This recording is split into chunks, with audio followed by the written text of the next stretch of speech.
5th, 2022. Please stand for the Pledge of Allegiance. Pledge allegiance to the flag of the United States of America and to the republic for which it stands, one nation, under God, indivisible, with liberty and justice for all. Ms. Erickson, will you take roll, please? Mayor Wilson, Here. Trustee LaKind, Here. Trustee Ramos, Here. Trustee Romanello, Here. Trustee Shaning, Here. Trustee Stevens, Here. and Mayor Pro Tem Elliott is noted absent. Okay, before us, we have a consent agenda. Do we have any modifications to the agenda or the consent agenda? Seeing none, I'd like to make one modification, moving item 5, discussion item, to before item 3. Is that okay with the board? Sure. Okay. Is there a motion to approve the agenda as modified? I make a motion to approve the agenda as modified. Second. We have a motion and a second. Ms. Erickson? Trustee Ramos, Yes. Trustee Shaning, Yes. Mayor Wilson, Yes. Trustee LaKind, Yes. Trustee Stevens, Yes. Trustee Romanello. Yes. That motion passes 6-0. Item 5 is discussion item, quasi judicial resolution to require a legal reason for no vote. This item has been discussed with this board over the past couple years, and we have never done anything moving forward with it. I would like to, like I said, this is a discussion item. I would like to discuss this, get some feedback from some individuals regarding this item. I was hoping we would have the Charter Commission chair here to discuss what they discussed. But Nina, can you give us a background on why boards do this and who does it, and is it common?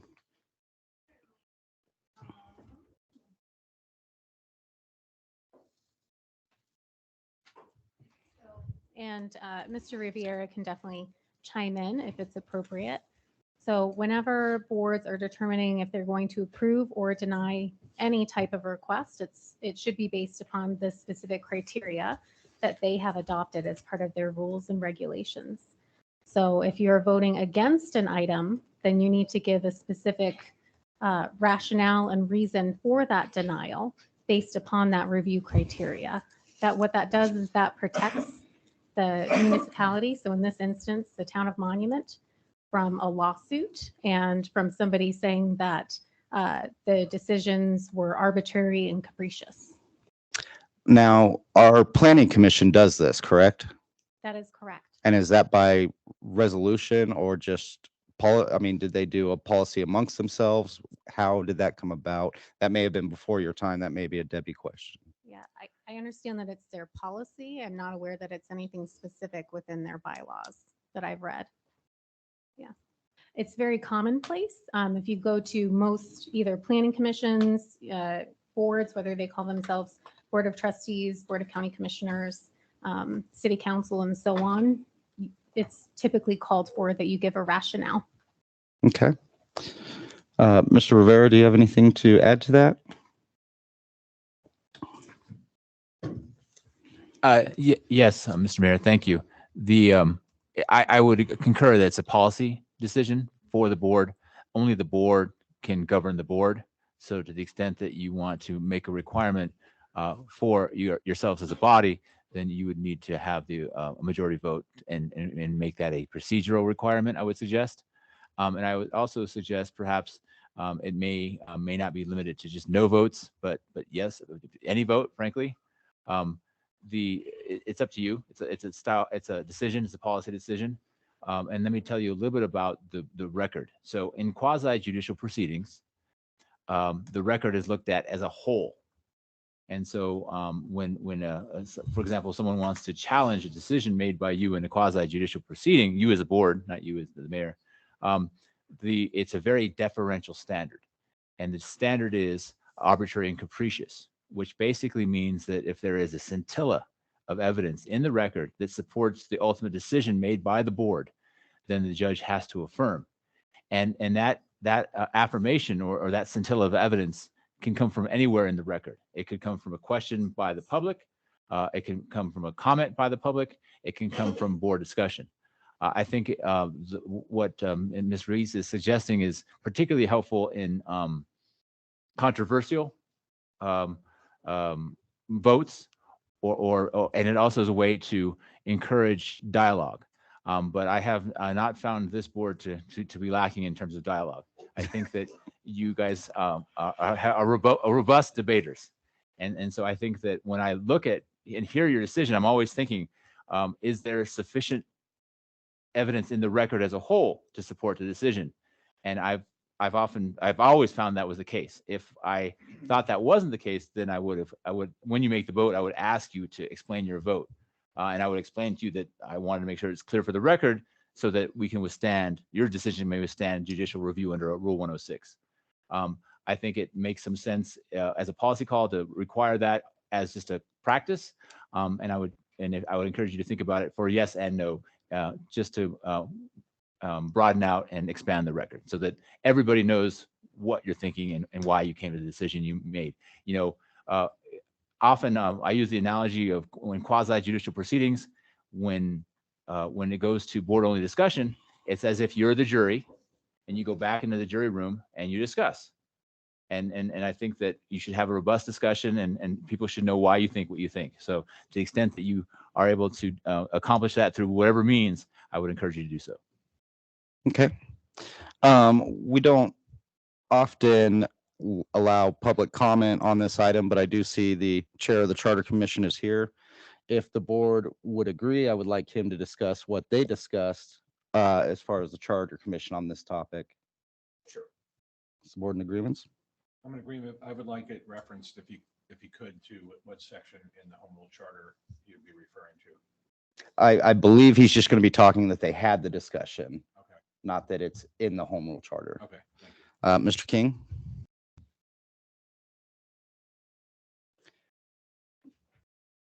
And the reason I asked for this is you guys had discussed this in the Charter Commission, correct? Correct. Okay.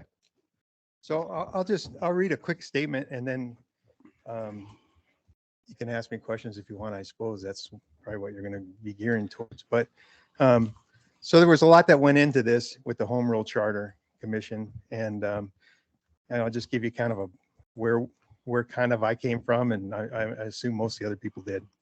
So there's never been a project in Monument turned down since I've been here. And is that because the people voting for these projects are afraid to question the validity? Certainly not all these projects are great benefits to Monument and should be approved in their original state. That said, I think the reasons for approving or denying a development project should be stated. That way everybody has full transparency and no one is speculating the reasons for a vote. On the Home Rule Charter Commission, I wanted to include it in the charter that the reasons for votes in quasi-judicial proceedings be required since it directly affects individuals or companies. However, our charter attorney stated that it was a violation of the First Amendment to compel someone to state their reasons. It could be a non-enforceable policy, I assume, and everyone should comply, or the remedy would be to vote out any trustees that don't comply or remove any planning commissioners that don't comply. The problem that I have with making it a legal requirement for a no vote is this, and I'll use this as an example because we talked about this.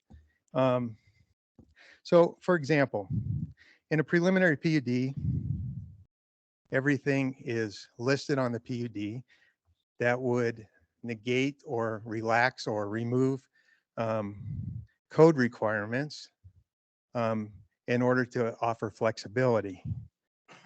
But if it's at the preliminary PUD stage, if it's approved with those code, I'm just going to call them variances. Let's just call it that. Any variance to the code. And then the final PUD comes into play.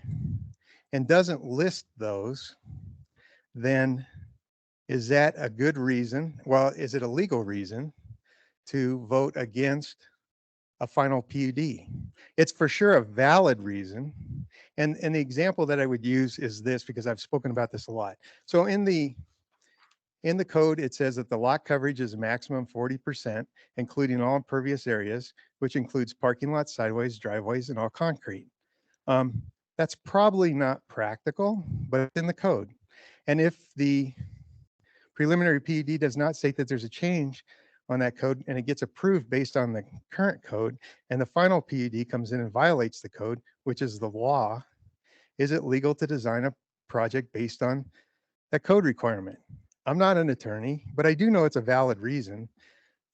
Therefore, during the PUD process, maybe everything that violates the code should be listed on the package at the hearing.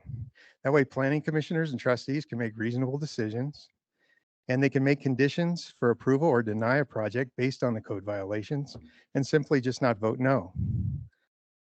Since PUDs are designed to be negotiable instruments between the town and the applicant, I wouldn't want any trustee to feel like they must vote yes on a project because they are worried whether it's legal or not. It should be valid or not. The town attorney's job is to correct any trustee that makes a vote based on a non-valid reason. And we would have required it in the charter, but again, it was determined to be a First Amendment violation. So I don't know how you go forward with that, but I do believe personally that it should be some type of a policy requirement at least. And, you know, again, it's non-enforceable, but you hope everybody complies. Thank you, Mr. King. I do have a question about that First Amendment violation. So requiring you, the attorney said, and I know that you're not the attorney. Right. The attorney said that requiring it could be a First Amendment violation Correct. to require somebody to basically answer. Correct. Yeah. But yet you put in the charter that board members are required to vote. No, we didn't put it in because we couldn't put it in. So it's not a requirement. It's I in think there. I think the way you worded it was a abstention is a no vote. That's the way you said it. Right. Well, that's a requirement to vote, but in a backhanded way. Well, it's a requirement to vote, Right, but right. to state the reason for the vote. We wanted to put that everybody had to state a reason, whether it was yes or no. I mean, yes votes are easy. You just say it complies with the comprehensive plan and the codes and the presentation. You know, that's an easy vote. Right. A no vote is a difficult vote because you're saying no based on a reason, and calling it a legal reason is difficult because first off, I don't think anybody here is an attorney, but having a valid reason is where we were kind of heading for, just so that there is transparency and that is part of the record as to why, because otherwise people speculate. And I've heard you do that before too, with the planning commission saying, you know, why did they vote no against this? But there's nothing on the record. When I was a planning commissioner, I always stated it on the record because I didn't want people to not know why I was voting against something. But again, you know, we couldn't include that language in the charter. The abstaining is different because that's we're requiring a vote. Okay. Questions from the board for Mr. King or town staff? Yeah, just so I'm clear, my understanding is that when we're acting in a quasi-judicial fashion, we're basically adjudicating whether this plat or whatever it is that's come before the board meets, my understanding is whether it meets the monument ordinances, that we're not to avoid the capricious and arbitrary standard. We're not deciding whether we like this thing or not, or the presentation. And, you know, if it were me, I might have done something different or done it this way or that way, but we're not trying, my understanding is we're not to put our personal feelings about it in there, but instead we're saying This is in accordance with monument ordinances, and we agree that it fulfills the monument ordinances.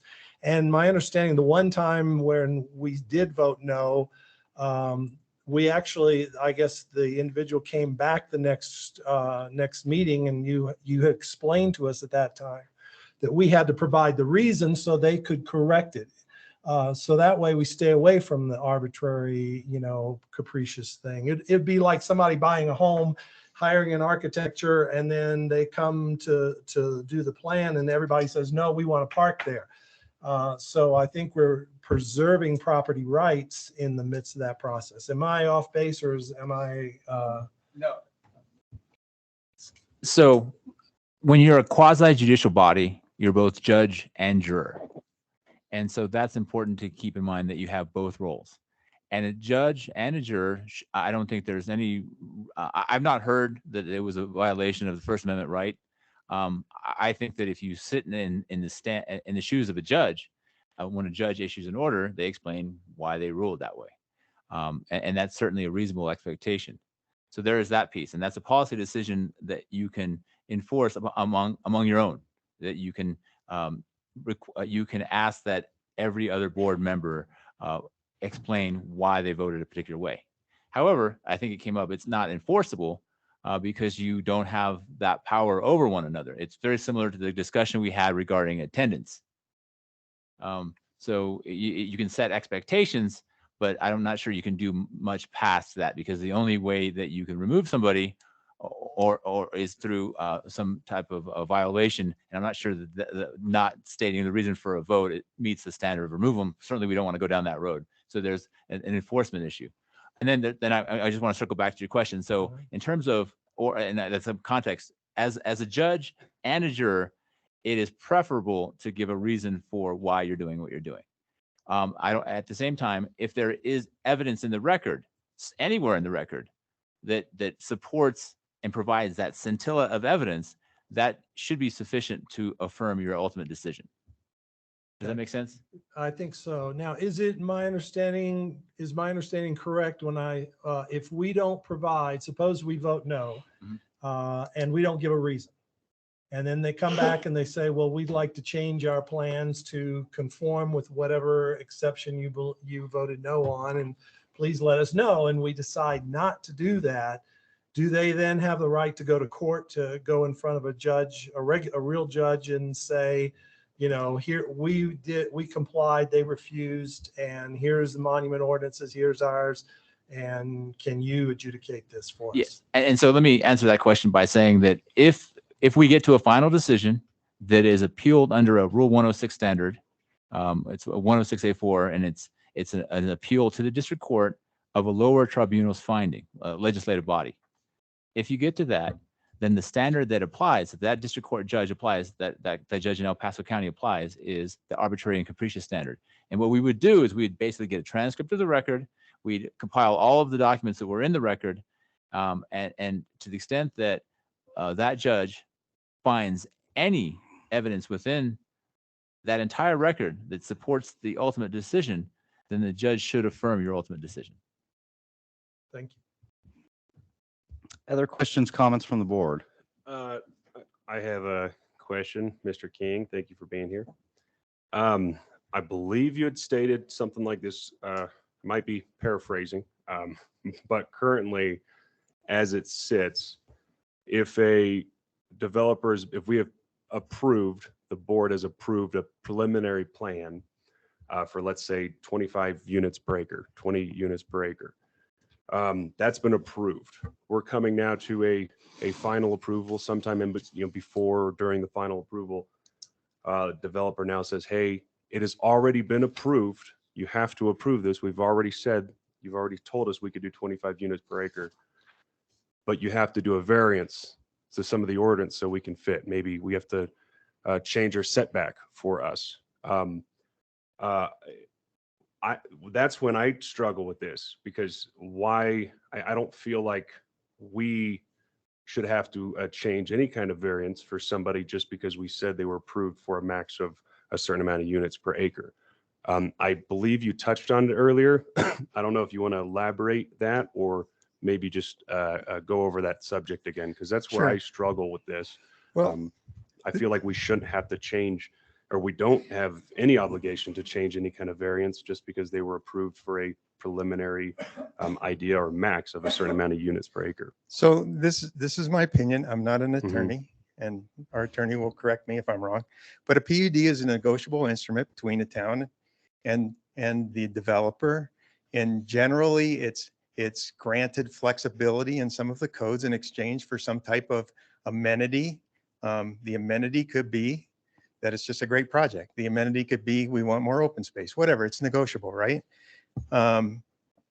And just because somebody has a use and somebody has a density, it doesn't mean that the rest of the codes go away. So if, in your example, 25 units per acre, but it doesn't work unless you have to change the setbacks, then if it's approved at the preliminary PUD, and then when it comes in with the final PUD, when it has the building footprints and everything on it, then it's, in my opinion, it's another negotiation, right? Because you're changing more of the code as long as it's not written on the preliminary PUD. If the preliminary PUD states that, you know, the setbacks are less than what the code requires, then you're kind of stuck with it. But if it doesn't, then they're asking for another so-called variance. I mean, variance is the wrong word, but I'm going to use it just because people understand it. That's my understanding. I appreciate it. Am I allowed to ask, Mr. Rivera? Mhm. So on that same note, so we are completely within our right. We would not be putting the town in jeopardy in any kind of lawsuit in a situation where a maximum, let's say units per acre, was approved in a preliminary, but they are requesting now a variance, I guess not the exact word to use, in order to meet that requirement. Let's say they say, hey, in order to do what we have already been approved for, we need a slight variance to the setback. We can vote no, correct? Because we do not have to change any variance, even if the preliminary plan was approved prior. And we would not be putting the town in any kind of lawsuit, correct? It's a complex issue. So it's the level of specificity at issue. So if the whatever version of the PUD guarantees some type of use or some type of right, that should be respected throughout the process. And so I think Mr. King was alluding to the specificity there. To the extent that there isn't that specificity, then it's a further negotiation. I think that's fair. I'd hate to get into hypotheticals, but I think that's one part of your question. The other part of your question is, how do you vote no? And I think the best answer is you look at the criteria, and either it's a PUD, there are, I think, for final PUD, it's 9 criteria, and for preliminary, it's 16 or 13, something like that. You look at one of those criteria, they're always in the packet, and you say, I believe that I approve this because it complies with these 4 criteria, and list them off and read them. That would be very helpful, and it would encourage you to do that. Or in the inverse, say, I don't think this project complies with these particular criteria, and vote no. But that's, I think, what ultimately the conversation is about. And I think that's very helpful. And I think that you are permitted to do that so long as that right has not already been granted through a previous entitlement. Does that make sense? And I think to the core of the discussion, that's what we're talking about is if you think it doesn't meet a certain criteria, or that in this case, the variance doesn't get changed because it meets something, just expressing that's why you don't think, instead of just no without reason. I think it's transparency for the rest of the board that you state, hey, I don't think this particular project meets the parking requirements. There's no you're looking for a legal answer, or like Joe said, the criteria listed in the packet, but we're looking for that additional support and feedback. Thank you very much for explaining that, gentlemen. So you don't want to get in hypothetical, just to help me understand this. if we were approving somebody and the initial preliminary plan said 500 buildings, and without doing a variance, maybe they could fit using our current rules of the town, current ordinance, 400. In a situation like that, we could say then, just so I know how to do this properly, I could say I am voting no because I believe we do not want to, or because according to the current ordinance, the max buildings would be 400 in this lot. And that's like the way I would phrase this, I guess, is what I'm asking. I guess what I would say is I would ask the planner folks what was previously approved. And I think that would be the baseline. I think that's a good way to start.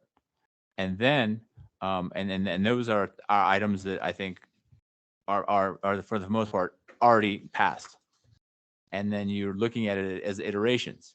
And so you are able to deny or approve a particular project based on if you cite the appropriate criteria, so long as you respect what has previously been obtained through the entitlement process. So I think I would encourage you to ask the planner, what do they already have? And you can look on the documents. There's a preliminary PUD if it's past that stage that lists all of the zoning regulations that apply to that, and generally state that if it's not listed on there, that the town of Monument Municipal Code prevails. I appreciate it. Thank you, gentlemen.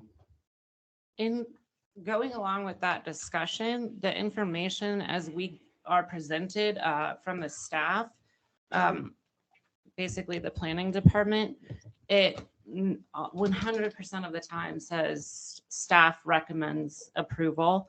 So I know that one of the issues that we're talking about is from last week when myself and another trustee voted no on Thompson Thrift Residential. The planning department's information that came to us was substandard. It showed that we were at 20 units per acre when in fact we were at 20.09. No one took the time to compute that. Thus, every trustee that voted yes voted yes improperly. And so for me to rely on the planning department as to what information is coming back and forth and how I should vote, I'm not going to be doing that. Additionally, when we sit up here at the dais, we are instructed to vote yes or no, and then the next trustee votes. So if we're going to be changing the order in which people speak, and you want us on every vote to give an explanation, which, let's be clear, I'm going to reiterate, I won't be doing that because most of the time in our discussions, as Mr. Rivera states, we provide that information. So I'm not sure why we're trying to change the order of the way that or change the structure of the way that we vote. It seems like the goal here is to make it more difficult for us to vote no, or make it to where it is that we have to overcome certain hurdles to vote no. Meanwhile, 4 to 5 hurdles were ignored for that developer at the last meeting. Okay. Additional comments from the board?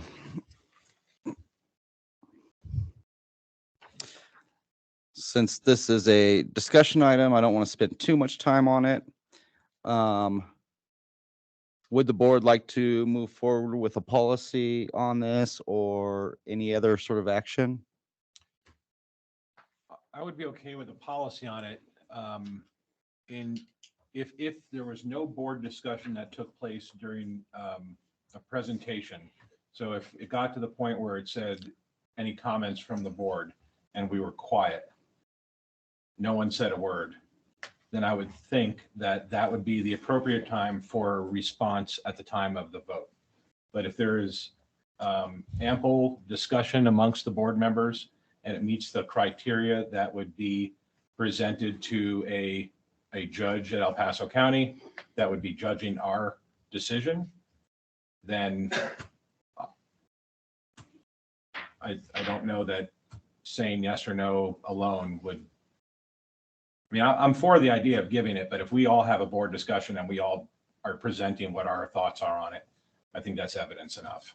But if no one says anything at all and we just go to a straight line vote, there should be a reasoning behind it. Okay. Any comments on that idea?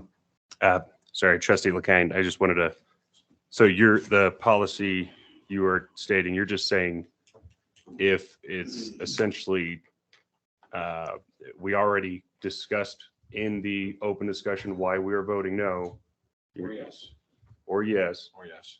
then you don't need to necessarily state it in your no vote. Is that the only change in the policy we're saying? Well, I'm saying if we've had an open discussion that would be sufficient for a judge to read our record as evidence and make a determination based on that discussion, then I don't necessarily believe we need to have a reasoning behind the yes or no vote. But if no discussion takes place, and it has happened that way before, where we have been asked if there's any board comments, and since there was seeing none, we've moved on to a vote, then that's when we should be compelled in such, well, we should feel an obligation to provide a reason for a yes or no vote. And I agree with you, Trustee LeKine, that we should feel an obligation to give a reason. I'm just not sure that you could compel, and I'm not worried about myself, I'm worried about future boards as well. I mean, I don't know how you can compel someone to speak, and I don't know what would trigger that. This is very subjective. So would we be sitting in the next meeting, and if there's not enough discussion, then who chimes in and says, hey guys, you got to give some reasons? I mean, this is a resolution that's just a theory. It's not worth anything, and it's not enforceable. It was just a suggestion. Yeah, no, I agree. No, I agree with that. And that's why I asked about the Charter Commission policy, because it does say council members shall vote in the affirmative or negative upon ordinance, resolutions, motions, et cetera, et cetera. The reality of that, and I'm assuming that is considered policy, because you can't force anybody to vote in the affirmative, or you can't force a person to vote. I would defer to the Home Rule Commission counsel on that, but it's statutory time. Okay. Okay, so we have one suggestion for a policy. Is there any other suggestions?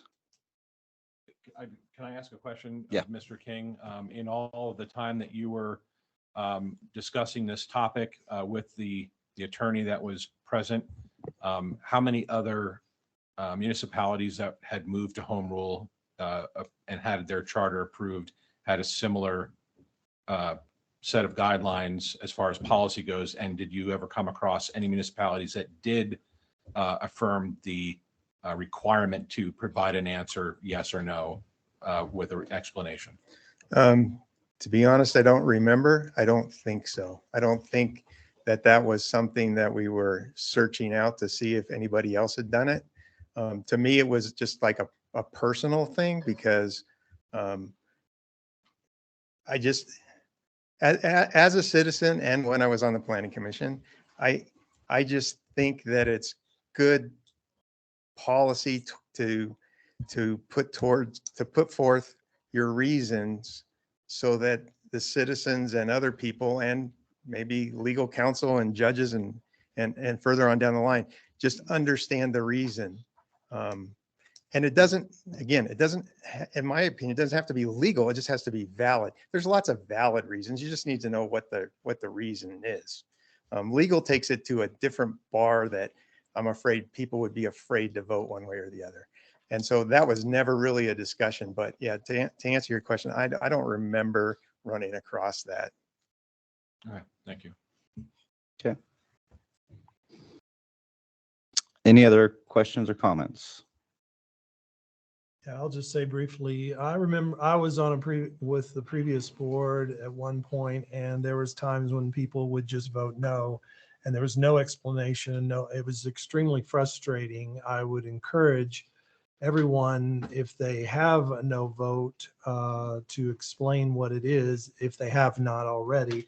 But in your situation, as you brought up, I guess due to free speech laws, you can't compel somebody to say something if they don't feel appropriate. But I think just for the case of, for everybody to know, to get direction, because I've been on a board where we just all, we had a great discussion, everything, and then when the votes came, it went down. Nobody knew why or whatever.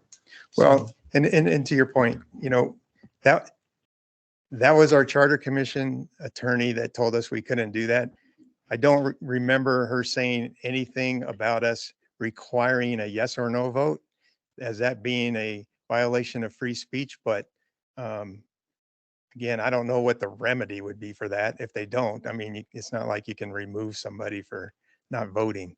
So in that case, I guess that would be just, a really strong suggestion, right? We wanted the everything to be transparent. That's kind of where we started.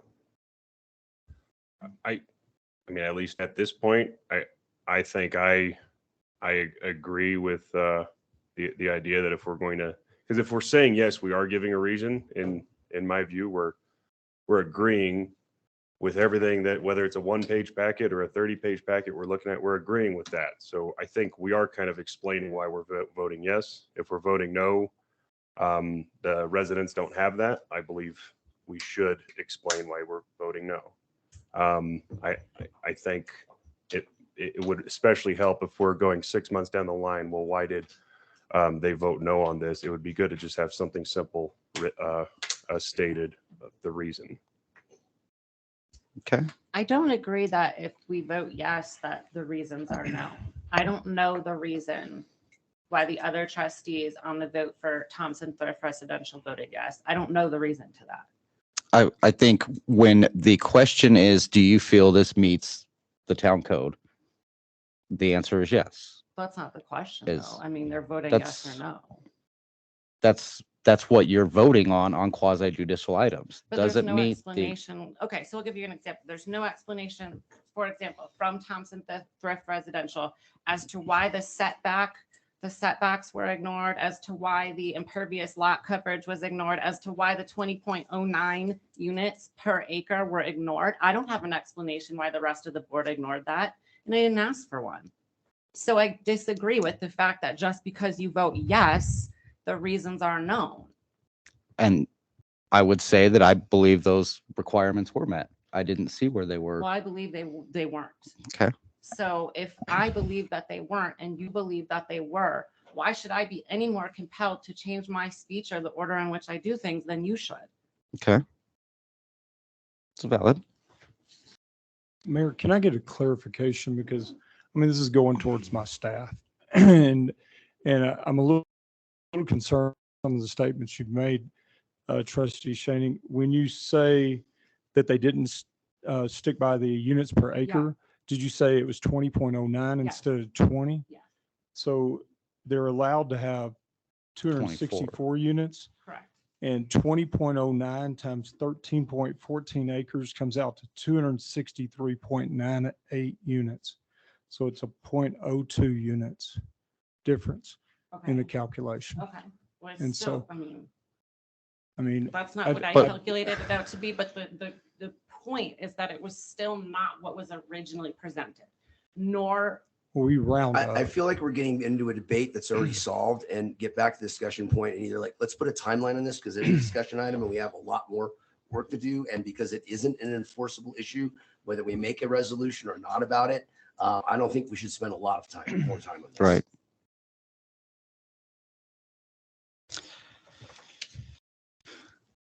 So I think what I'm hearing is that some of you feel it's a good policy, some of you don't.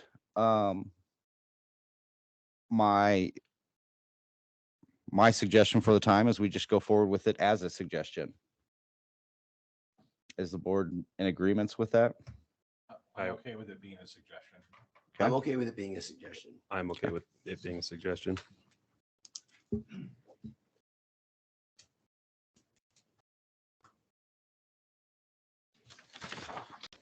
Okay, that takes us to item 3A, ordinance number 05/2022, an ordinance updating the land use development code.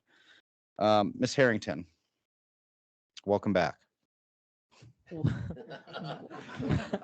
I just can't shake this place. So good evening. My name is Megan Harrington, and I believe that most folks here know me, but for those that don't, I'm the former planning director for the town of Monument. And when I left, Mr. Foreman asked that I retain this project just to finish it through.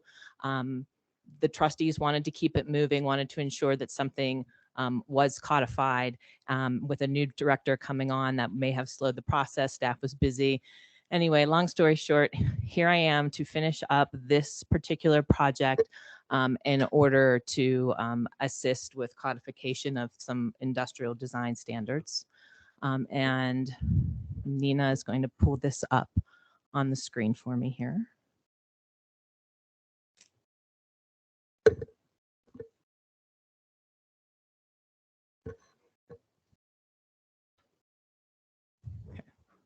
So again, this is an ordinance to create additional definitions for industrial land uses, add land uses to the land use tables within the code, and to also expand upon the supplemental use criteria currently in the code related to industrial design standards. And so I don't want to belabor the history on this, but we have been discussing this probably since late 2021. On January 3rd of 2022, we had a presentation with the Board of Trustees that directed staff at the time to move forward and put together a stakeholder group consisting of concerned citizens as well as industrial property owners. There were 2 trustee members that met as part of that group, and to come up with some reasonable solutions for the existing land development code not implementing as it should these standards related to industrial land uses. We held a meeting on January 19th of 2022. That was the large group meeting.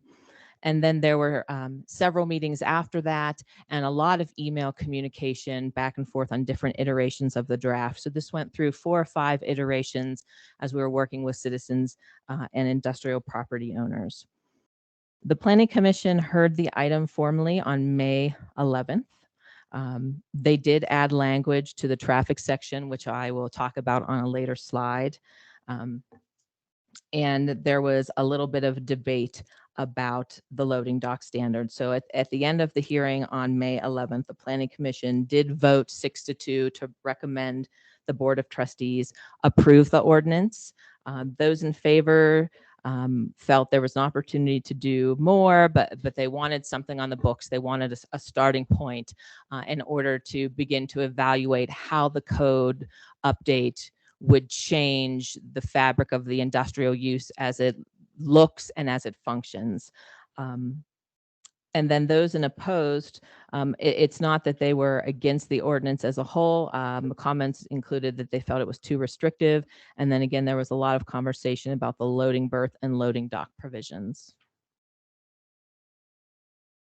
So we will walk through this here related to first the words and terms to be added, removed, and updated in the land development code. The terms that are in red there on your screen are those to be added. In the black font are existing, and then strike through obviously is to be removed. New definitions include that of a distribution facility. And I will just kind of go over these. Facility often utilizing cross-docking to move goods in and out quickly. Facility used for receipt, temporary storage, redistribution of goods according to orders as they are received. Freight or truck yard, that's going to be changed to just freight yard because truck stop is already defined in the code. And so if we have a definition for truck stop, there's really not a need to have a quote unquote freight or truck yard. It's just being changed to freight yard. And it's an area or building where cargo is stored and where trucks, including tractors, trailer units, load and unload cargo. Again, the line that we are removing is the use shall also include truck stops or fueling stations where diesel fuel is primarily sold. And then adding direct distribution to customers does not occur.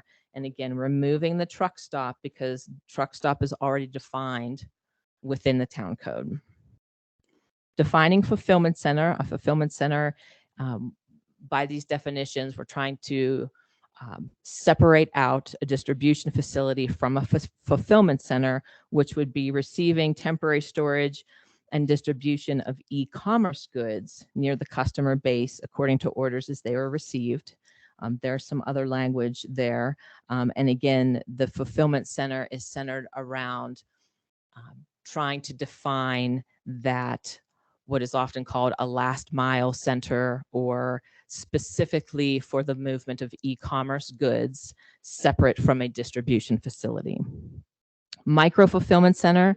Now, while this really wasn't a topic that came up from the interest group, this is something in research that staff found.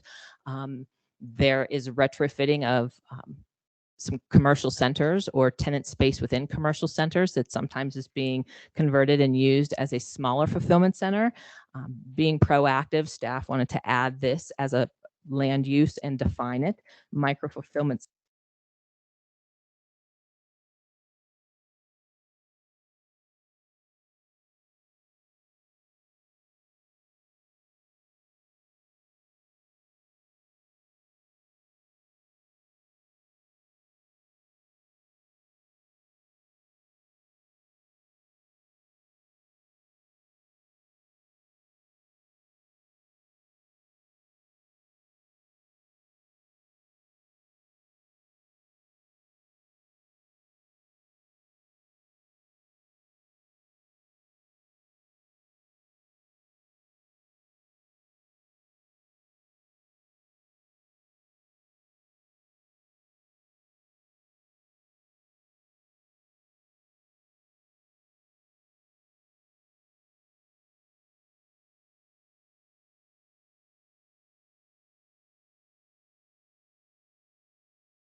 Some related distribution of the goods from that warehouse. Once those definitions are clearly defined, they're added to the land use tables. And we have land use tables related to what I would refer to as those straight zone districts. Those are the zone districts you can see at the top of the table there that are defined specifically within the land development code. So not the planned unit development, the PUD. These are the straight zones that are defined in code.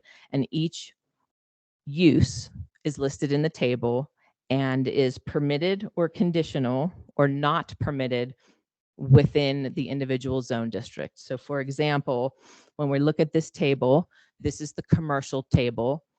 Micro fulfillment center, because there's no C or P in the table, it is a prohibited use, not permitted in the residential zones. It's conditional in the downtown, conditional in the CC. Excuse me, it's not permitted in the downtown, conditional in the CC, permitted in both business campus and light industrial. And so those are there in the red where you can see we added the use and then defined if it's prohibited, conditional, or permitted.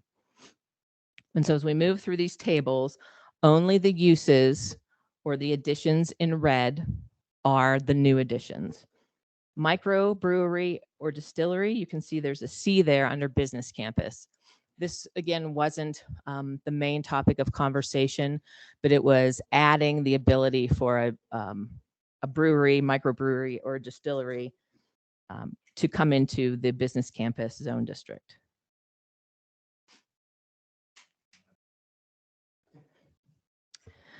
Adding a distribution facility here in the LI, light industrial zone district, as conditional. The fulfillment center, now this is crossed out because this would be not permitted, prohibited in all zone districts. So in the draft document in your packet, you'll notice fulfillment center, while it's defined, is not in the land use table because This draft proposes to prohibit it in all zone districts. It would not be a permitted use. Heavy industrial, this is currently in the land development code. There's a strike through here because the proposal would remove the heavy industrial zone district. So where heavy industrial is defined in the code currently, and it is conditional in the light industrial zone, the proposal is to prohibit it in all zone districts. The town of Monument doesn't have a heavy industrial zone district. So the question became, why define and allow a heavy industrial use in a light industrial zone district? That's clearly something that the town has stated that they don't want heavy industrial uses. And so let's be proactive again and just remove that from the land development tables and take it from conditional to prohibited. Truck stop, you'll notice that is in strike through here on the screen. It's removed from the tables because as we moved through this, staff believes, well, staff at the time believes, we clearly heard you say, truck stops are not something that the town of Monument wants any more of. And that was a large part of the conversation, was the truck stop. Truck stop then becomes prohibited in all zone districts. Now remember, this doesn't impact PUD, planned unit developments. This would be the straight zone districts moving forward. If there's a property zoned LI and they would say, Town of Monument, we would like to build a truck stop. If this is adopted, the planning department would say, no, we're sorry, truck stops as defined in code are prohibited in all of the straight zone districts. So it would be prohibited in the LI light industrial zone district. And then warehousing and distribution, again, redefined, is conditional in the business campus and permitted in the light industrial zone district per this draft ordinance.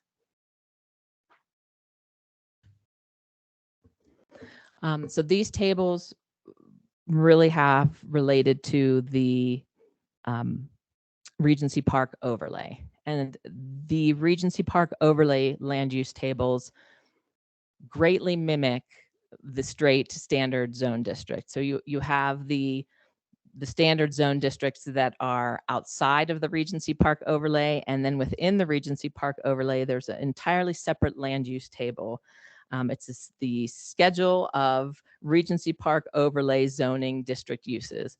Staff attempted to basically mimic the other zone districts, the straight zone districts that are not in the Regency Park overlay, kind of make sure that they had matching allowed uses. And so again, in the Regency Park overlay, micro fulfillment center is added as a use as conditional in the PCD, permitted in the PID, which is the industrial, and then conditional in the PMD, which is the mixed zone. And then there's other conditional and permitted uses added there in the green, where the uses were not listed in the Regency Park overlay. And in order for one industrial zone district to look like the other, we added those uses as conditional or permitted. So similar to the LI or the business campus zone district.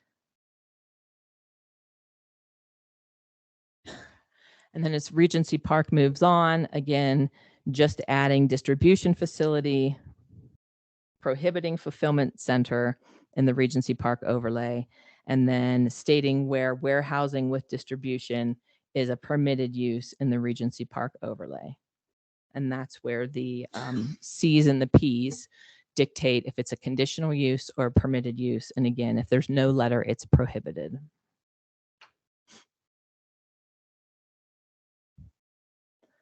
There was a lot of discussion through this process about the impact on the PUD, the planned unit development zone district.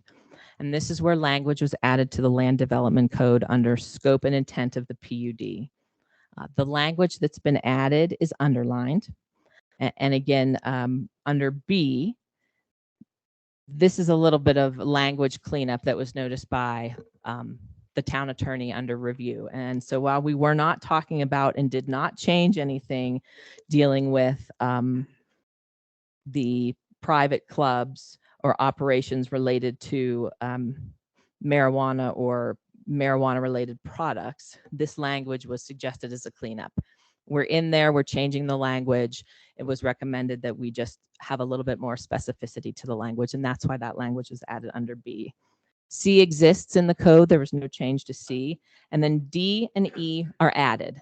Again, the conversation through this process was in a PUD zone district, moving forward, truck stops, fulfillment centers, and heavy industrial as defined in the land development code are not uses that the trustees stated that were uses that the town was receptive to.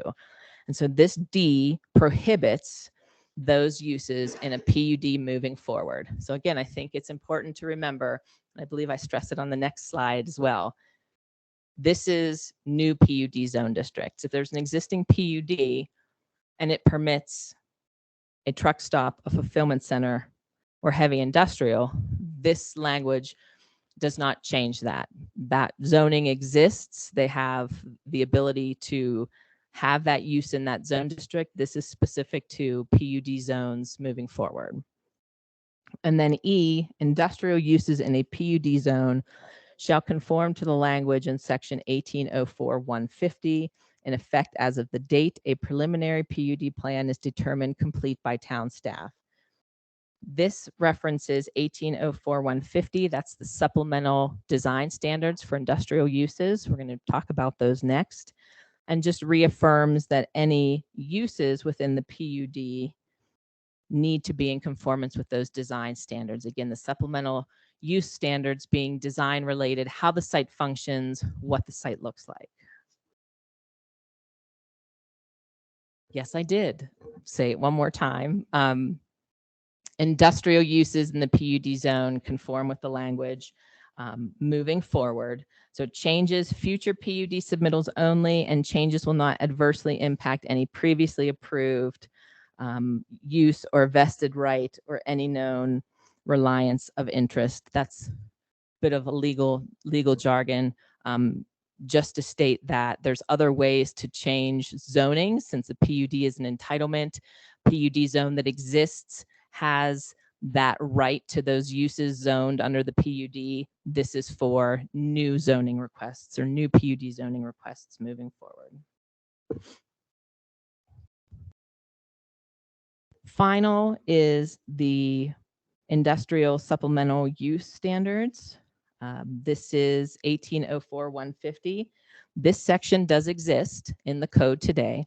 And what we did as staff is worked with the stakeholder group to add and update this list of supplemental use standards related to industrial. So I won't talk about the ones, the items that are already in the code today. Any language that's added is added with the double underline here. And so adjacency, again, that exists, added additional language there. Number 2, traffic. This is an item that was added related to what needs to be incorporated into a traffic study. And this is one of the items that the Planning Commission did add language to. So when the Planning Commission recommended 6-2 adoption of the ordinance, they did have one language change. In addition, in this section, which basically stated, they added the phrase under, let's see, frequent deliveries, they added. Megan, real quick. Yes. I'm following along in the packet and it's different than the presentation on what's in the packet. Is there a reason for that? The slides? Well, you actually, Yes. yeah, the verbiage, and like 3's missing completely in my packet. And some of the, It depends on what version of the ordinance that you're looking at. You have Okay. to be looking at the final ordinance that goes with exhibit, it's exhibit A, I believe. There's an ordinance and there's exhibit A, which is final language. okay. The reason it's different is because when it went through Planning Commission, it went through the Planning Commission, they wanted to add language, and then these were all renumbered to fit into the existing land development code. So the ordinance that goes before the Planning Commission wasn't the final ordinance, it wasn't final language. It was, here are the bullet points. Once it needed to go to the ordinance for codification, some of them were renumbered. Okay. So if you're looking for what language on this slide is going to be adopted, it's under Exhibit A, which is the final ordinance language in your packet. Got it. Thank you. Yep, everything else is kind of working through the Planning Commission memo, the Planning Commission attachments to your final. Exhibit A or Exhibit 1? It must be Exhibit 1. Thank you very much, sir, because I don't have it in front of me. I knew it was either A or 1. I had a 50% chance of getting it I'm right. looking for an A. And Yes, thank you. It's Exhibit 1 to the ordinance.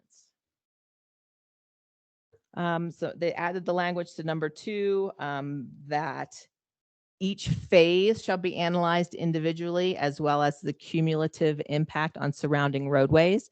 So that phrase was added into number 2. And that is the only change that the Planning Commission made to the ordinance that was brought forward by staff. Number 3, buffers, that is existing in the code and is being moved forward with the addition of the language there you see at the end. Screening, again, already in the code, language added for clarity. So I won't go through that because it's very minimal language there that was added. Screening trees exist.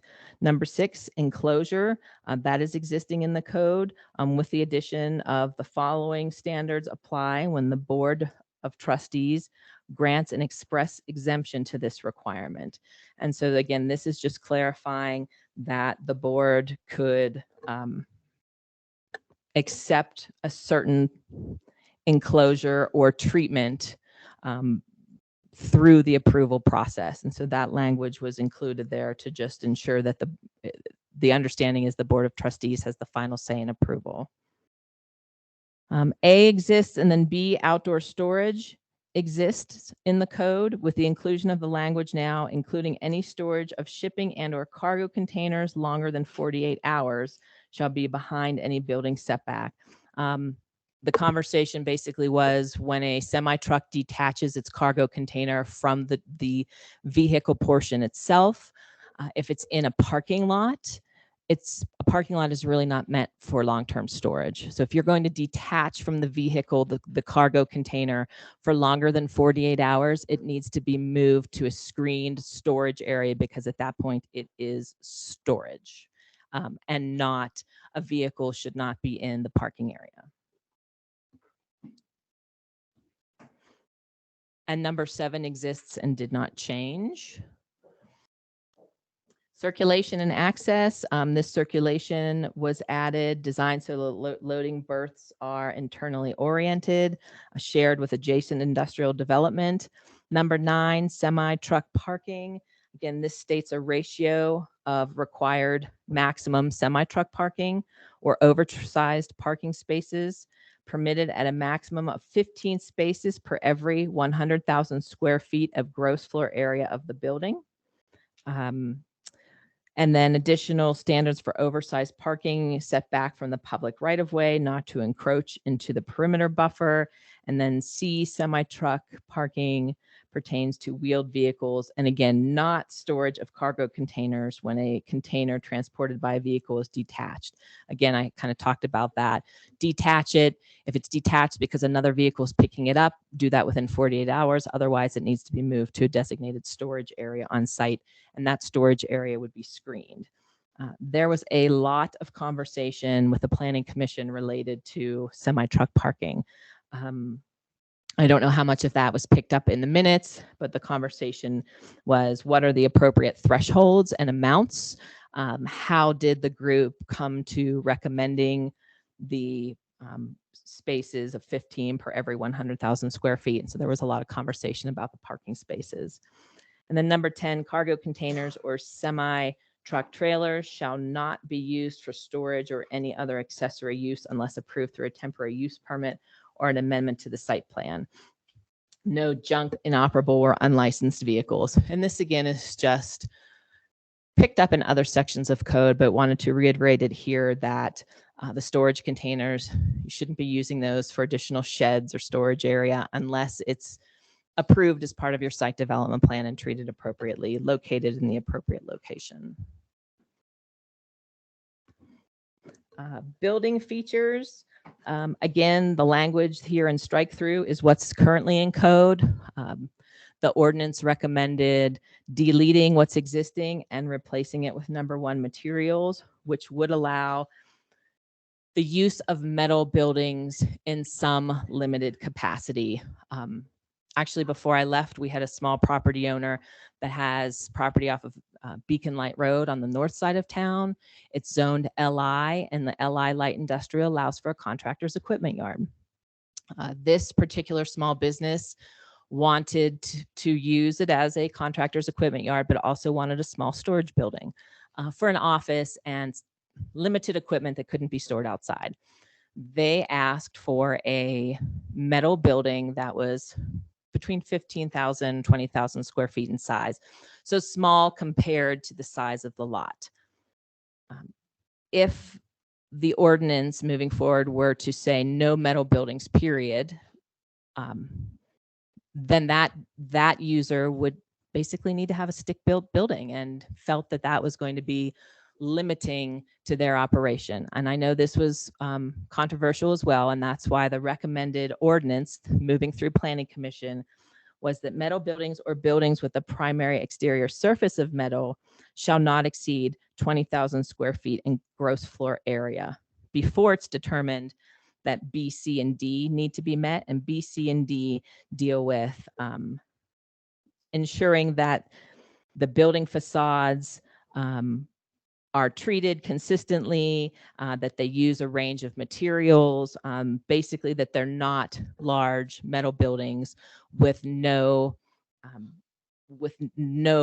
specific or special treatment to the building. We want to have some stone feature.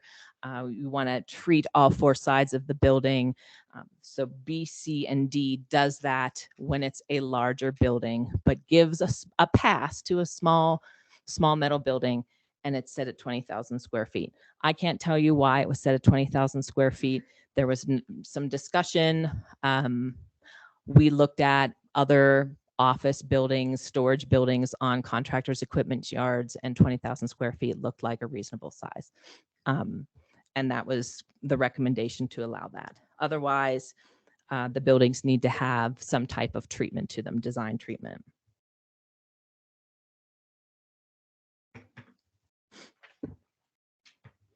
Rooftop mechanical exists in the code, so I won't go over that. Loading berths and doors.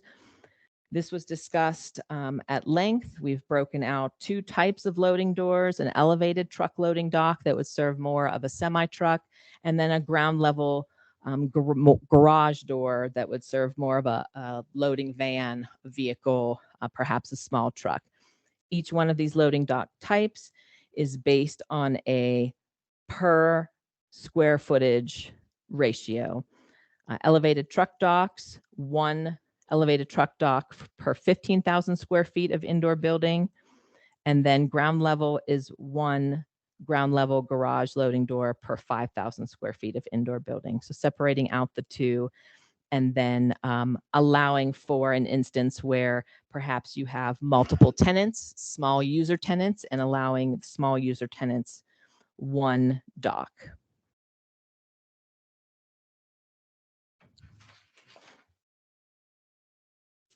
And then 1804 150C industrial uses has a list of 11 external effects. We did not change those. Those were carried forward with the addition of number 12, which is engine idling. Commercial trucks shall not idle longer than 15 minutes in any hour unless parked within a designated overnight area. Commercial trucks shall not idle within 500 feet of a residentially zoned area from 10 p.m. to 7 a.m. And so that was the added external effect. Okay.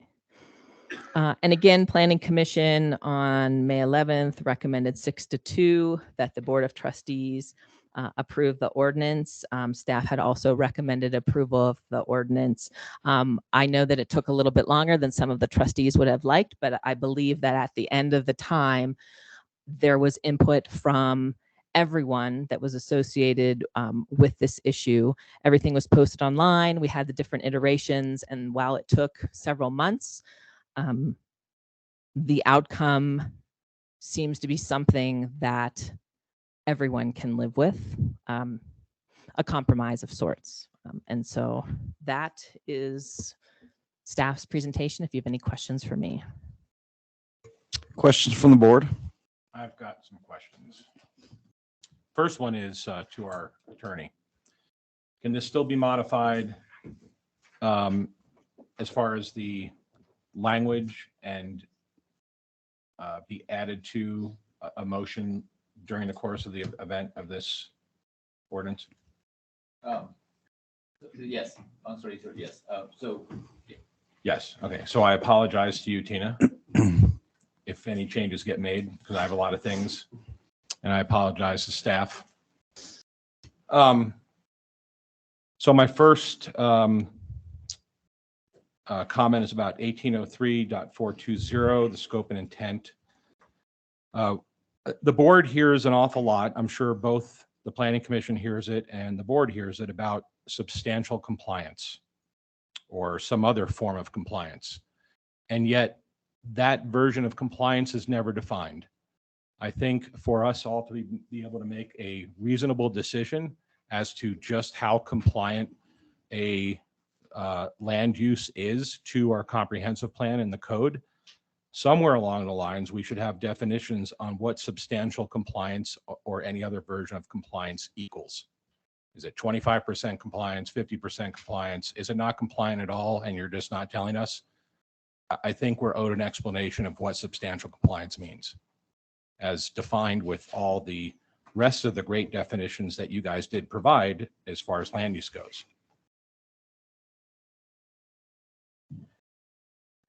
That's my first thing. My first question I'm is, still going. oh, go ahead. Sorry. I thought you were looking down here. No, I was just, apologize. the second one is Exhibit 1. There's a bunch of uses in here that I would like to see changed from whatever format that I believe they were in is permitted to conditional. Car wash, given the fact that the citizens have spoken about water concerns, unless another car wash company comes into town and says they can recycle 90% of the water, I think that should be a conditional use, not permitted. Check cashing should be removed. You already talked about the marijuana dispensaries. Micro-fulfillment centers changed to conditional. Anything to do with the vehicle, parking lot sales, service, and repair should be changed to conditional.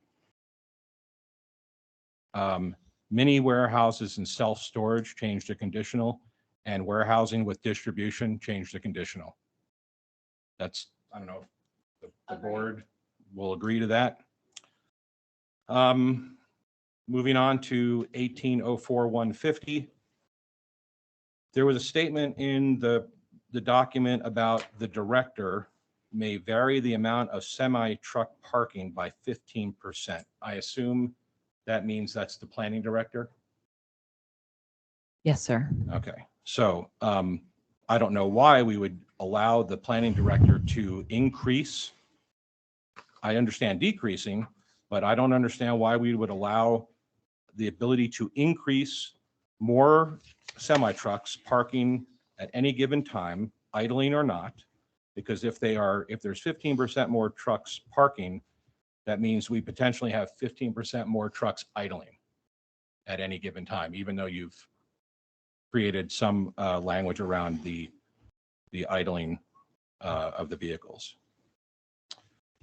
And then I've got a really good one here. It's sort of controversial. I'm sure it's not going to go over well with any developer ever.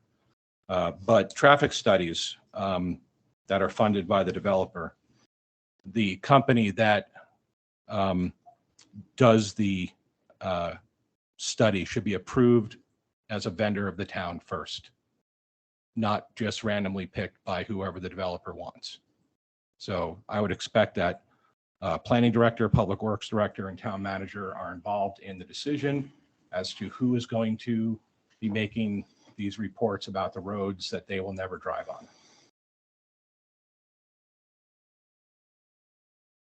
on. Okay, I think I've spoken my piece.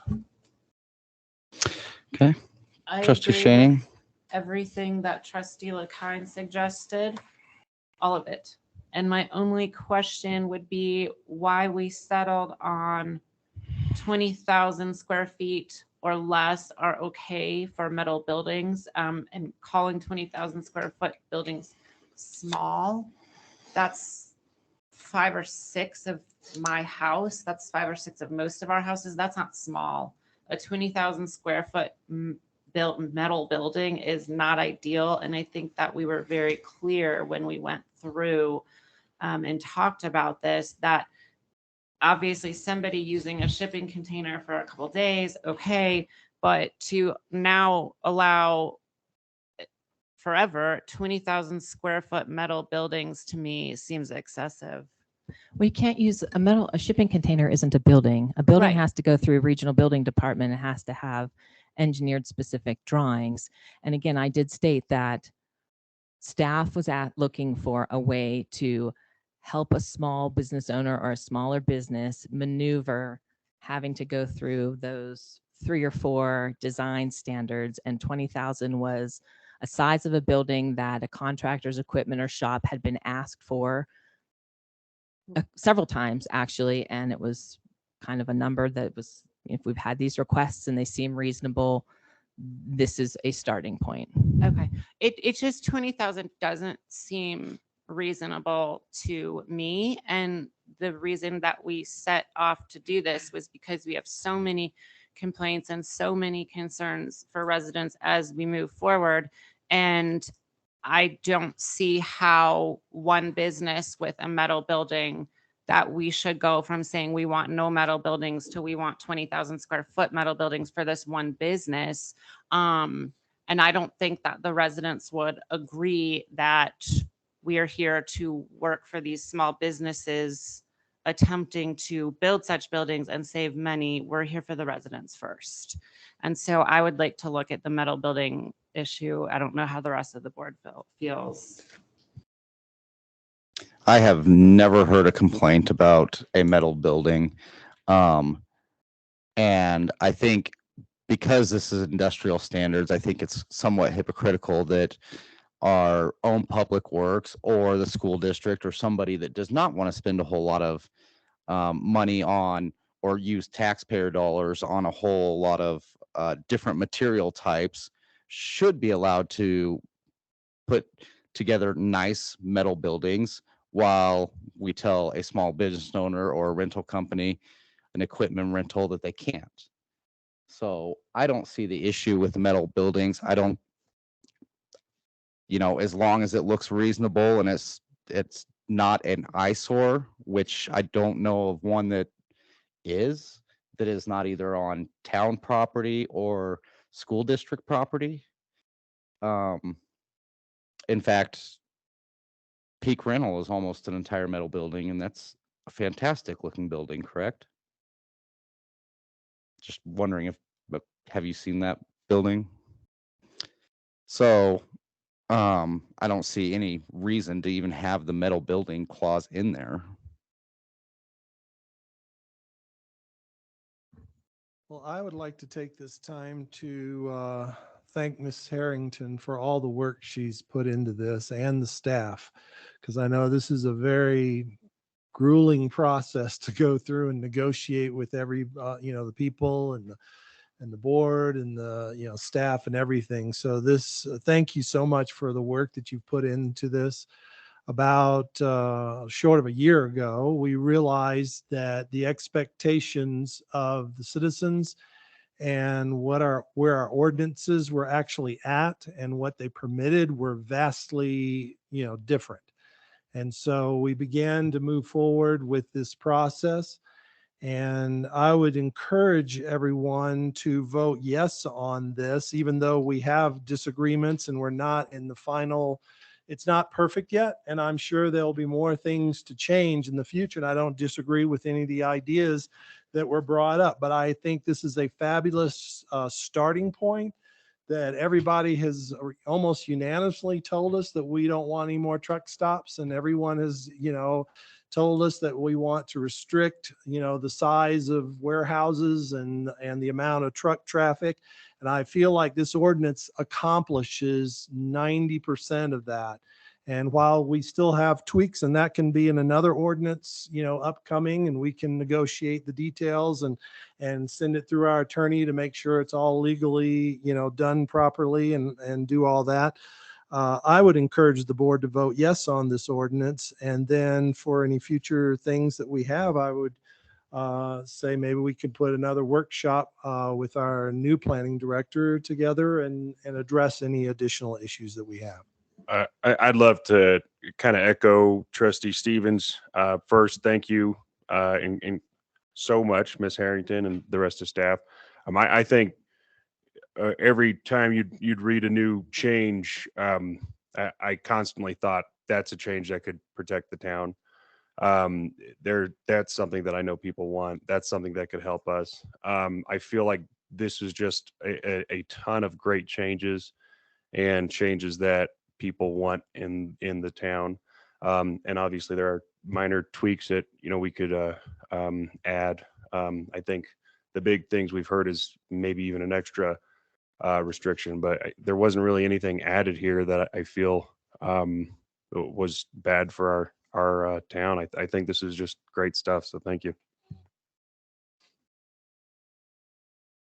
So Trustee Stevens, if we delay this and we move to go to another time to shore up any of the points that we may have concerns about, we take the risk of development getting added as a project to the town's roster of projects to do under the code that we would create, the ordinance that we'd create today, minus 30 days. We have to wait 30 days for it to go into effect. Oddly enough, we were told that we should take a lot more time with this from someone who likes to present to us often. And her comment was that we were putting this together too quickly and that we should take our time. And I really think that the intention of that comment was that we should take all the time in the world, like maybe a couple of years, so that all of those developments can get put on record and we would have no say in tightening up our land use code. That's why I asked at the beginning, if we had the opportunity to make the modifications today and the ones that I brought up, if we don't agree with them, that's fine. But if we agree with them and we can make the modifications today, we don't have to have any more workshops, because then we've tightened things up. And maybe there would be some in the future, but I'm thinking, right now, for the example of, not allowing 15% for the director to add parking area, I think we shouldn't allow additional parking spaces for semis. And then if you don't agree on the exhibit changes to conditional, I mean, all that does is it doesn't forbid them. It just changes them from permitted that we don't get a say to conditional that we do get a say. Anyway, I would prefer that we don't go longer, like weeks or months longer, because it then we still have things that would be allowed through. But I'll agree with, if the board wants to go that direction, I understand. I absolutely do agree that we should approve this, because this is going to protect the town, as we had said. And I would be totally open. Again, it is confirmed that we could make a slight modification and still approve today, correct? So would we go procedurally, would we take each suggestion and then vote as to whether we're moving that to be amended before the final? Could we do it that way? Just one by one? I mean, unless you could fit it all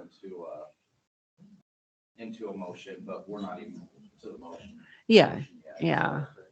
If it were one or two simple changes, I think we could probably amend it tonight. But the fact that I didn't get the count of what you had, and I know you had some, and I don't disagree with what you guys have. I just think, we want to put this in place so we can protect our town going forward. And so if we, I think, and we don't want to get sloppy and then, because we tried to do that. I remember back in February, Ms. Harrington was putting some things together and then in that meeting that we had with the large group, then people brought up, oh, but wait, the unintended consequences of that is going to be this. And suddenly we realized, oh my gosh, we're moving too fast. And that's when the comment about, oh, let's slow things down. But at the same time, I think we do need to protect our town. So with all that said, I would encourage to take your suggestions and put them together for another amendment or another change to the ordinance maybe the next time. And that way, if it were one or two, I'd say let's amend it tonight. But given the fact that we may have half a dozen or a dozen or more, I don't want to get sloppy in the changes and create a loophole that somebody's going to. And trustees, Okay. this is where I'm going to go out on a limb here and make a suggestion.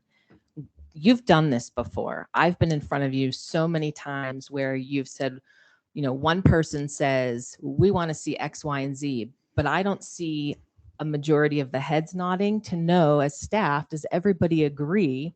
Is there a majority that agrees? My fear would be if you do that and just say, get the comments together and send them to staff, staff will be back here in 2 weeks and they won't know what the majority of the board supports as a change. If there could be some way that, say, Trustee LaKine says, I think all of these changes should be made, and maybe staff could see, majority of the heads nodding, so we know, hey, there's a majority of support for this. Or perhaps Trustee LaKine has an example that a majority don't support. And if we don't see heads nodding, then we would know. But it becomes difficult if we incorporate all of the changes that we hear everyone say, but we don't know if that has a majority of support. And then it's difficult to move it forward. That would just be my recommendation, that if we could see some, yes, everyone agrees we want these changes made, then Nina could go back, make the changes, bring it back, but she has confidence that there's a majority of support on the board for that draft that's coming back. I guess I would almost rather see us give it back to Nina and come back 2 weeks from now. As much as I understand what your standpoint, Trustee Stevens, when we originally talked about these supplemental standards, in the meeting, it was March 7th. So it's been 4 months. And so my fear is that, and you guys did a great job. I understand everybody has so much to do. But my fear would be that if we voted yes tonight without any of the changes that some of us are asking for and took some inventory as to what direction the trustees want to go, then we could be left in a situation where we vote this in tonight and then guess what? 4, 5, 6, 12 months go by and here we are.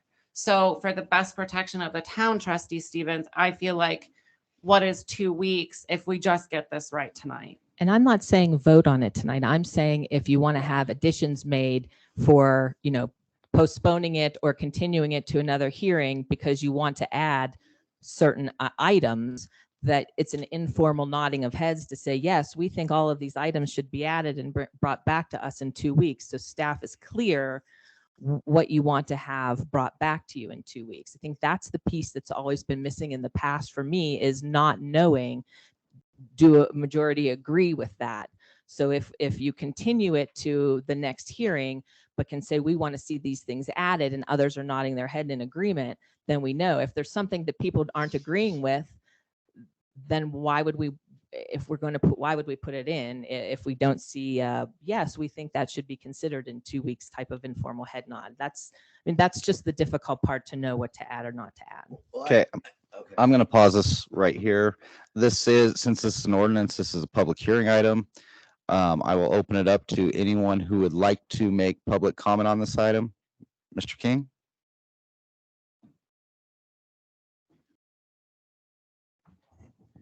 I'm Steve King. So I was part of the citizens group that worked on this, as you guys know. And what I would say is, I think that Megan's done an excellent job bringing everyone's concerns together, even though everybody didn't get what they want by any stretch. I agree with her that it's a really good compromise. My fear is that this was never going to be perfect and that the language keeps getting changed and that there's going to be another PUD application come in and it's going to just kill it. Right now we have Connexus, that's a done deal, and they have a lot of this stuff in there on their PUD. Some of it's a little more, some's a little bit less. I don't think they have metal buildings. Falcon Commerce Center is also submitted. So those two big giant projects are out of the way, but we do have a lot of stuff down Jackson Creek Parkway still. And as far as just to give you an idea on the metal building thing, you know, I do agree that small businesses need to have some kind of space. 20,000 square feet is roughly the fifth the size of Home Depot, just to give you something to look at. But I would say that there's always a time to amend these. And again, my concern would be that it gets kicked down the road and we have another PUD come in. So everybody's commented on this. You guys have commented on it a few times. Our group has commented on it several times, and the landowners have also commented on it. And again, it's never going to be perfect, but I think we need to start someplace. So that's all I have. Thank you. Thank you. Is there anyone else who would like to speak on this item?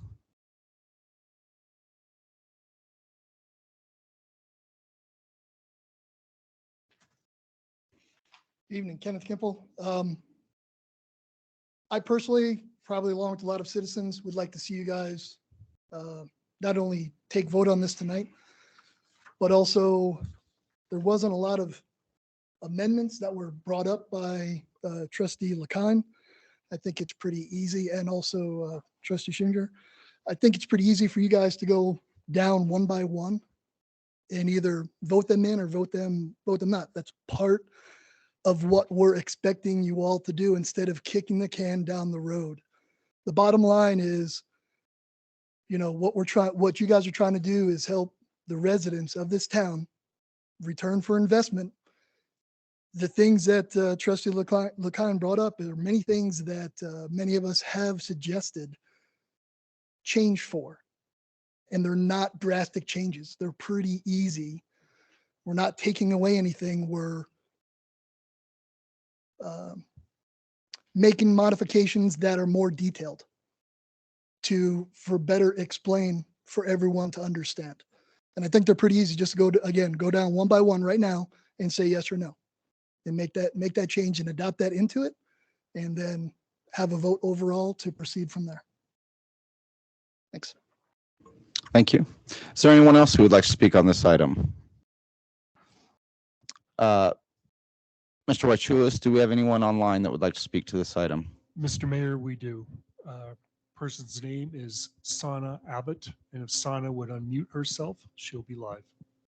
Okay, Ms. Abbott, you can speak when you're ready.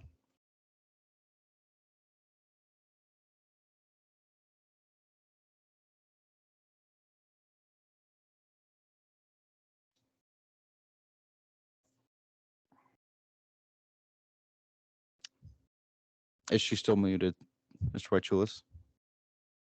Yes, she is. Yes, she is, Mr. Mayor. Okay, Ms. Abbott, if you would like to unmute yourself, you can speak.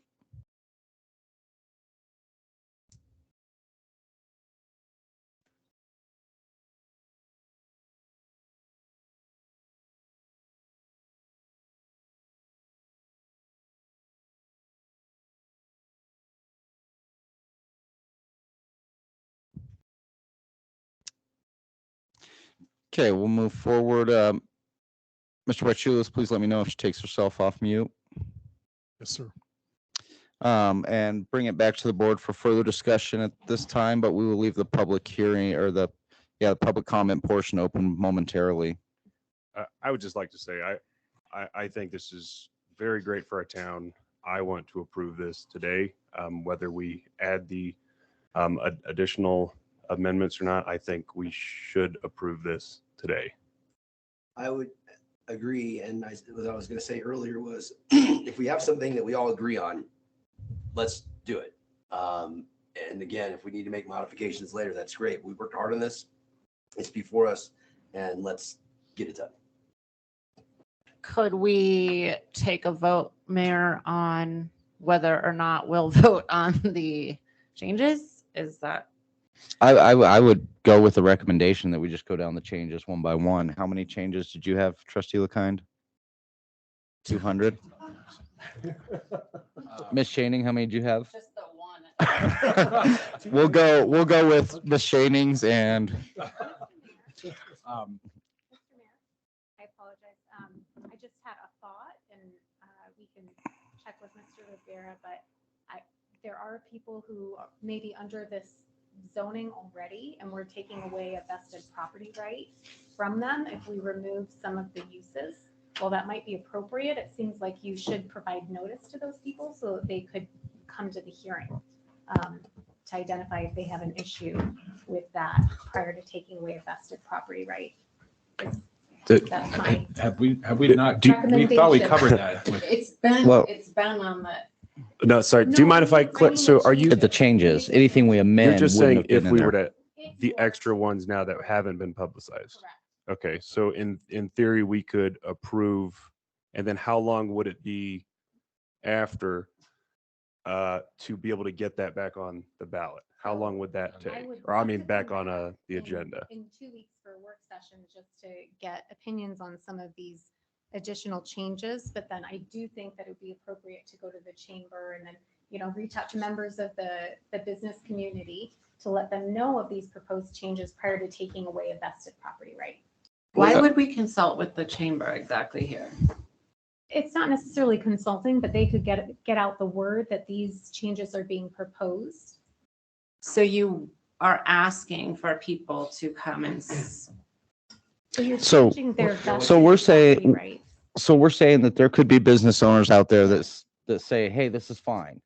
But then we change something and all of a sudden they bought a property with this intent and purpose, and all of a sudden it's gone. So which ones of the suggestions are we saying that businesses could possibly be impacted and we would somehow need the chamber to reach these people? I just, unless I'm not understanding it correctly, it's because this has been, a business owner could have seen just this one change and said, or seen that Mr. Trustee LeKind's change wasn't on there. If one of those would have been on this a posted change, maybe He the would have business come. owner would have came. Oh, I believe so that's what's being said. Yes.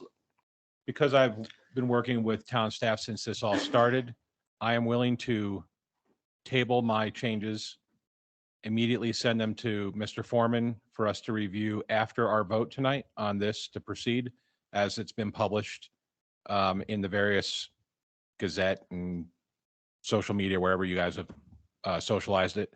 And Nina, you'll be hearing from me.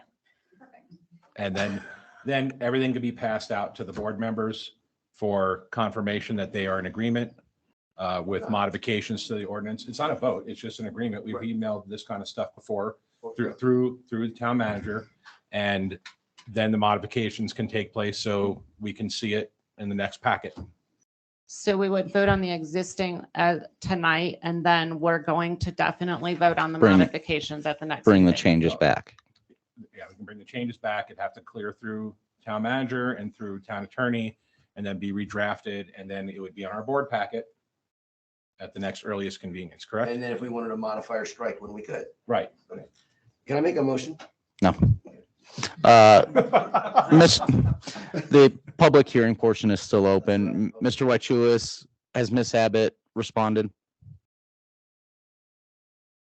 Mr. Mayor. Okay.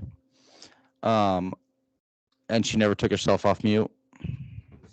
Okay. At this point, I will close the public hearing portion. Mayor, sorry, she texted me. Okay. Okay.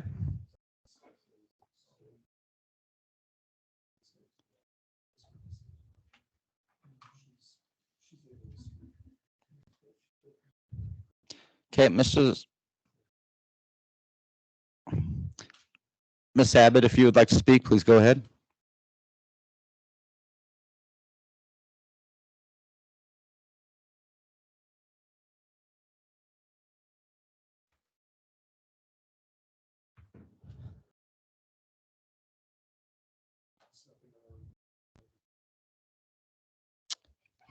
Okay. Miss Abbott, if you would, please email your comment to the town manager, and we will include it in the next meeting when we revisit this item. Thank you. At this point, I'll close the public hearing portion and bring it back to the board for a motion. I'll move to approve ordinance number 05/2022, an ordinance updating the land use development code sections 18.03.380, 18.03.390, 18.03.420, 18.04.150, and 18.07.110, revising the industrial use tables, supplemental use standards and definitions. A second. We have a motion and a second. Ms. Erickson? Trustee Shaning, Yes. Trustee LaKind, Yes. Trustee Romanella, Yes. Trustee Stevens, Yes. Trustee Ramos, Yes. Mayor Wilson. Yes. That motion passes 6-0. That takes us to ordinance number 09/2022, an ordinance amending section 12.28 Monument Lake Rules. Ms. Vandenhoek. Good evening, Mayor and trustees. This is a follow-up to our discussion on June 20th, where the board asked staff to make amendments to allow for lake use permits in our municipal code. So I have sections 12.28 that discusses the rules on Monument Lake rules, and then sections within the temporary use permit as well. And I will be talking about some of the changes that we're making as they relate to the lake use permit, but then Ms. Ruiz will be talking about any of the temporary use changes that we'd like to make to the code, just because we were amending that section of the code at that time. So included in your board packet is the ordinance changes. Basically just a quick run through based on the conversation at our last meeting. We're increasing the permit fee from $250 to $350. We're taking away the removal of the waiver of the fee for nonprofits. We're saying that permits will be issued on a first come, first served basis, and that staff will limit the number of permits issued, cap the number of participants, and require the use of non-peak lake hours. Permits may also be denied based on criteria that may negatively impact Monument Lake, such as the type of business activity, number of participants, or a day or time that has heavy lake use. We're requesting that or requiring that vendors and participants park in the overflow parking lot located on Mitchell Avenue, and that we require compliance with the rules and regulations of the town code in order to issue the permit, and violation of those rules will be a denial or revocation of the permit. We've also added language to the section in the temporary use permit, section 18.03.350, allowing mobile vendors to operate under a lake use permit. So I'm happy to answer any questions as it specifically relates to the lake use permits. Otherwise, I'll have Mr. Rees talk about the changes that she made under temporary use. Okay. Is there any questions for Ms. Vandenhoek before Ms. Ruiz goes forward? I have a Yes. question. Oh, go ahead. I'm not exactly sure if this goes to you or the next one, but what is the reason for removing the nonprofit waiver? Primarily because we needed to have a fee associated with this permit for staff time. We don't typically get a lot of nonprofits that apply for this, and so we didn't really feel like we needed to have that in there so that they would still pay the fee if they do apply. So first of all, thank you very much for all the work that you have done. I don't really agree with that answer. I don't think because you haven't had it in the past, we should take it away.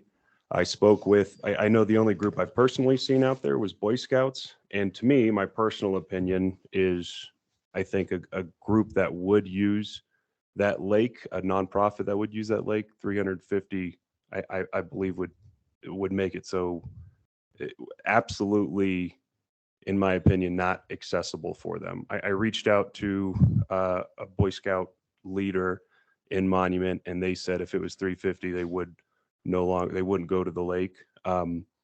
And they wouldn't do that. That fee would be more than they are even close to comfortable spending. My suggestion would be to not include that change. I feel like the $350, the amount that would benefit the town is very minimal. And I feel like the amount that it could potentially harm a nonprofit would be very large. So my suggestion would be to continue to have that waiver, even though it doesn't get used much. I feel like it could potentially really harm a nonprofit. So Mike, let me quick- clarify really quickly. This is for a organization to operate a business on the lake. A Boy Scout troop could go down there and use the lake. They're not operating a business at the lake there. So a veteran group similar to ones currently using this lake. So I understand what you're saying then. So they could still recreate there. But if there was a business that was a legit nonprofit, maybe mental health, something, they would now be paying $350. So Boy Scouts that are going out there currently for summer camp, this would not affect them in any way. No. Nor would it affect a special event permit, correct? Correct, because that would operate under a different permit. Correct. Okay, so I appreciate you clarifying. I guess that changes it for me. My mind goes straight to Boy Scouts and thinking, that's going to harm them. $350 is, I never made that much fundraising in Boy Scouts my whole Boy Scout career. So that was a lot of money. So I think if that's the case, I guess I would be comfortable with this. Ms. Shannon? So if I went and applied for a lake use permit, I would tell you which hours I'm going to use the lake.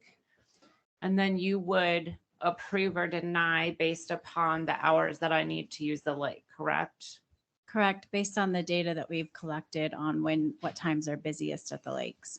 Okay, so if I came to you right now and they said that I want to use it on Friday and Saturday mornings from 8 to 10, would my permit would be denied then, correct? Because we have not allowed it for Saturdays. We've For only said Saturdays. Monday through Friday. Okay, but the rest of that's right. So the rest of the weekday mornings were okay. So then what is there a remedy written in here for if a vendor is using the lake during peak hours? Well, if they're using it during peak hours, They're using it outside of the permit. So that's my Right. question. They'd be, right? So permit would be revoked. Okay, yeah, correct. thank you. Additional questions for Ms. Vandenhoek? Okay. I swear this will be my last one here. So I appreciate the work you guys did here. It seems like a lot of really everything we talked about earlier. In terms of the parking enforcement, is that something that I know we went back and forth of that costing us so much that we wouldn't be able to enforce it? When you wrote this, did you speak with Chief Hemingway or somebody in the police department to see who would enforce it, or is the enforcement going to be kind of as needed or something that staff would do or on a citizen complaint? I can't remember where we ended with how we were going to enforce the parking. I believe that PD said that they would be the ones enforcing that, and that it would be a little bit of a challenge for them. But if there were designation on people's vehicles indicating that they were a business and they were parked down there for a business use, and it was perhaps a day that it was crowded and there was a parking issue, that would be a reason that they would be able to have a conversation with somebody about that. And the punishment wouldn't be a fine. The punishment would essentially be revoking the permit. Correct. If they decided that they didn't want to move their vehicle for some Okay. reason, that would be a consideration that we could then decide if maybe we need to revoke their permit. Okay. It's Awesome. not an automatic revocation unless it's starting to cause a lot of problems. Okay, great. Thank you very much for clarifying all that. I just want to say thank you for trying to make this as equitable as possible for all the parties. And I know you put a lot of time and effort into this, and it read well over the weekend. Thank you. Thank you very much. Ms. Ruiz. Thank you. So my changes were very, very simple. So under temporary use, under permits required, it's just providing additional clarification that a temporary use could be denied due to the size and scale. So if you think about one of the potential temporary uses is a seasonal type event, we know that those can be very small, but they can also attract a very, very large crowd. So in the event of, for example, a fall festival, if somebody was proposing to have 1,000 people come to their property as a temporary use, that's something that the town may have concern with. So it's providing in the code the ability for the director to deny in those situations. And then similarly, allowing the director to approve a temporary use if it's not specifically identified. I actually happened to have somebody reach out who had a cabinetry business in the town, and they wanted to be able to do an expansion prior to having their site development plan approved. It was a permitted use within the zone district, and they wanted to be able to do an expansion. And I currently have no way of allowing them to do that. So allowing for minor temporary uses. And then the other revisions are really just cleaning up the language to provide additional clarity to people that may be reading the regulations. Are there any questions? Questions from the board? Again, just thank you very much, both of you or staff for putting this together for us. Okay, this is a public hearing item. Is there anyone from the public who would like to speak on this item?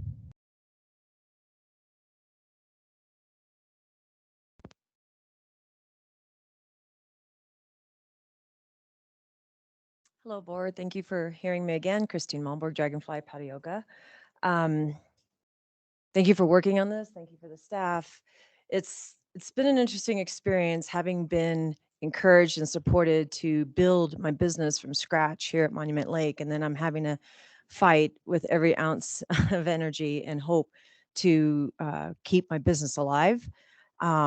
It's unrecoverable what I've lost so far. And the barriers to entry now are extraordinarily high.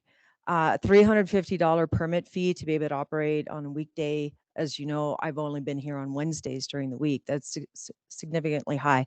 This is a very modest business. It's very physically demanding. I can accommodate 10 people, which means I'm hauling 10 boards plus my own every time I run class. And to have to park in the overflow, it just would make it impossible to run my business. I have to look after people's personal belongings. I have to have equipment to run the class, and that means going in and out of the van. I have no way of storing that anywhere else on the lake. It would get stolen. People's cars would be stolen. And all I use is a van. I don't have a trailer. It's a Ford E350 Econoline. Takes as much space as a big truck that people would use to come there.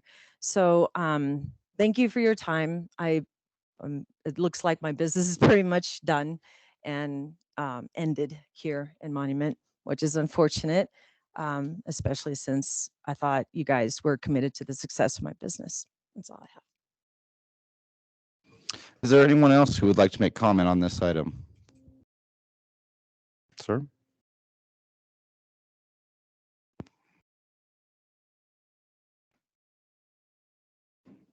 Hello, my name is Brian Brooks. I am one of the owners of a cabinet shop here in town that came up. So we've been at a 5,000 square foot building, been here since 2004. Just need more space. We had a site development plan years ago. It was too difficult to get through at the time. So, it just took too long, the process. So we ended up acquiring another building in the Springs. Our business is continuing to grow. So we're very thankful for that, but we need some more space. And Sir, can I stop you for a moment? we are, even though that was used as an example, we're discussing the Monument Lake use. Oh, sorry. So if you would like to comment, we will have another comment period at the end of the meeting. No worries. Yes. It'll be actually taken in one single vote. Temporary uses, since we made changes. Oh, Yeah. okay. I'm sorry. I think we didn't make that very clear. I apologize. Wait. Yeah, can you please explain that to us again? Yes, yes. And So- how that his Yes. applies. Sorry, I confused everyone, so I'm sorry about that.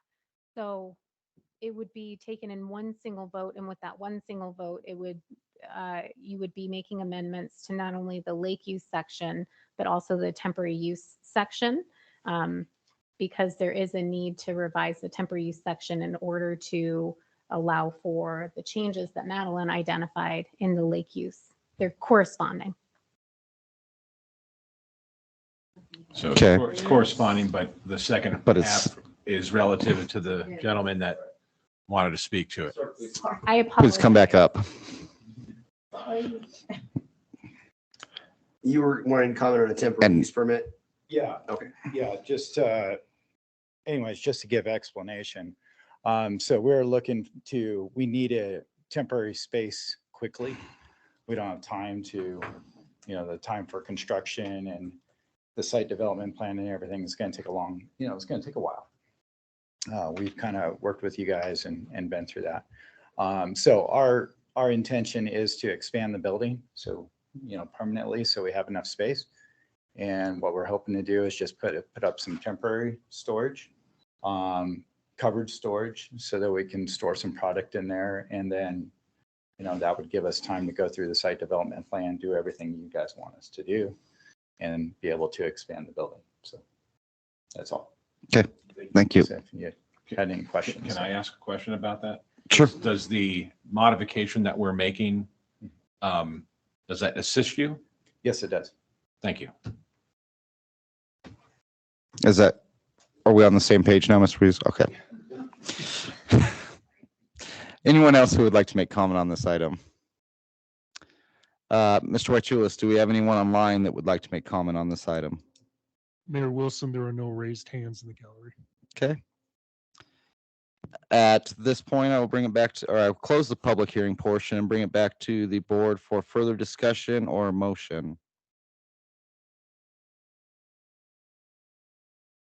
I've been a big advocate of, I think it's right that we allow lake use permits. And I believe what we're looking at is very reasonable for our small, I think it's a good compromise that allows lake use, and at the same time, it's protecting the residents. And I don't have any issues with this.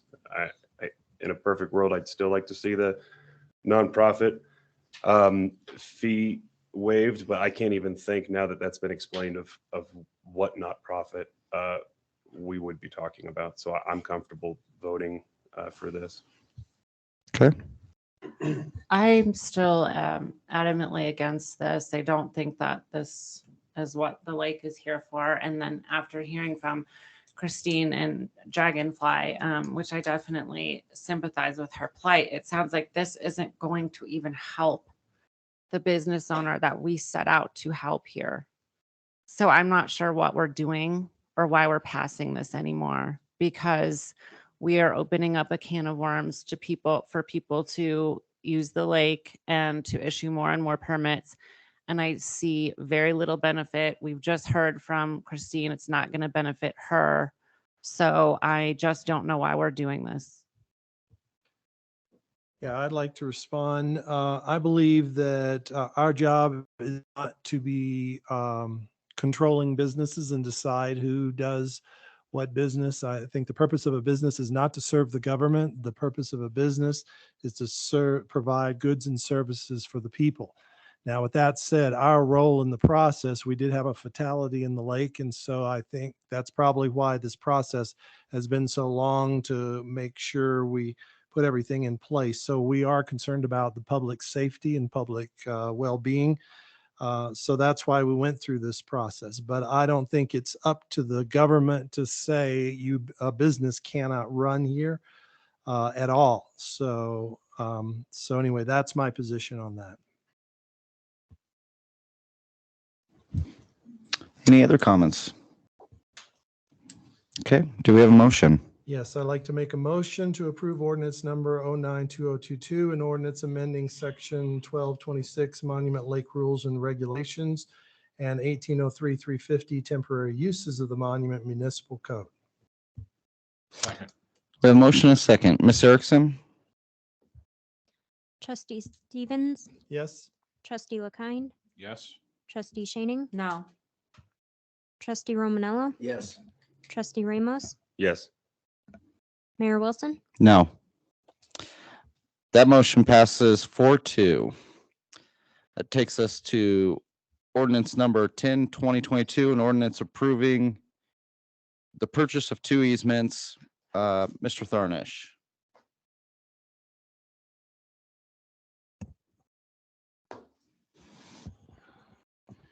Good evening, Board of Trustees. The ordinance you have in front of you at this point in the meeting is the ordinance to approve the acquiring of 2 easements. One is a construction easement, one is a permanent easement for the same property that's described in your packet on the survey documents.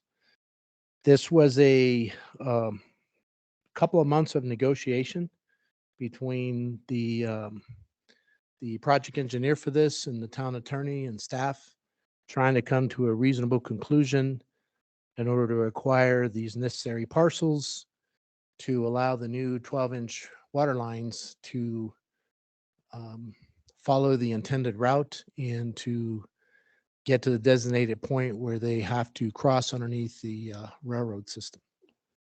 So I would take any questions you have related to this. You have any? Okay. Just a question for clarification. Mr. Rivera, you might be able to help on this. Why is this an ordinance versus a resolution? Is it because we don't usually need an ordinance to purchase property, do we? I think it's a safer course to run an ordinance when you purchase real property. And this is since an easement is a purchase of an interest in real property. So you're basically purchasing the right to run the water line underneath this landowner's land. And then you're also purchasing the right to use another portion of his land to construct and install the water line. Okay, thank you. Additional questions? Yes. Sections F through J. These sections are there to provide owner relief and ensure that the property where the easement is restored to the same use prior to any construction commencing, correct? And section J indicates no end date, that the owner can continue having the town pay restitution for the restoration of the area of that easement. Is that also correct? Let me find that section real quick. Yeah, does it skip down? I don't see J. This is about we're on 10/20/22? Or am I wrong off? I'm just not seeing F. No. E, F, G, H. You're talking under the agreement. Under, The easement yes, agreement? under the actual, the recitals. It's Oh. under, or somewhere along the lines. Yeah. There's a section that talks about how much we're paying for and for how long. It's on page 166 of the packet. Okay, I see section F where it talks about the consideration and the amount for that. And then the second question you had, I don't see a J. It says after 365-day term identified in section 9I, if the restoration does not meet the owner's reasonable expectations and requirements, the town will require the contractor to perform or perform itself, et cetera, et cetera. There is no end date as to how often the owner of this property can come back to the town and ask for restoration to his satisfaction. It's page 4 of 8 on the agreement, sir. It's on the actual, yeah. It's an agreement. 4 of 8 and bottom. Okay, You've got a 30-day, I a see it. 180-day, a 365-day, and then it goes on forever. Is that what we agreed to, that we will continue to restore this land to the owner's satisfaction for as long as it takes? And I thought we were capping this at like 3 years. I thought so too. No, I believe during these negotiations, I mean, you can correct me if I'm wrong, Joe, that we agreed to up to a 1-year term. After that, we had restored it after the project is done, and we wanted to go through a whole season to see whether the reseeding or any erosion occurred. And if that didn't happen, then we would come back one more time to restore that to what it originally looked like. So do you? But the language says additional restorative measures until such time as the restoration efforts are successful and meet all the requirements under this agreement. There is no end date. It just keeps going. So, Mr. Rivera, how does that read you legally? So actually, this was a point of much discussion and much negotiation. The landowner uses the property for horses. I'm not sure how many horses he has, but it's a horse property. And he was concerned that, this was a subject of much negotiation. The landowner uses this property as a horse property. He has, I'm not sure how many horses. I got the idea there was several horses, and they feed off the land.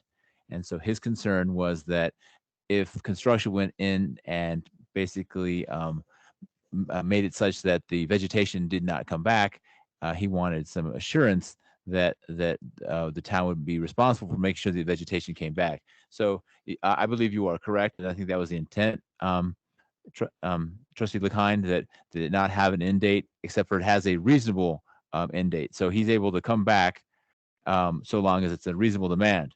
And so that was a negotiation, a negotiated term whereby if both parties go out there and we were seeing the same thing, then the town is under further obligation to restore the land if there's no vegetation there.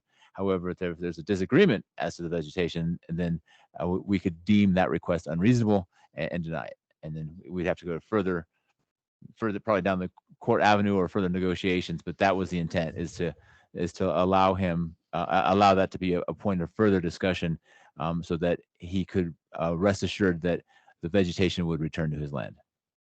Okay, understand. Was there a dollar amount that was more agreeable to the landowner to put an end date on the term of how long we would continue to restore that land, other than the 20,000? Was there a higher number?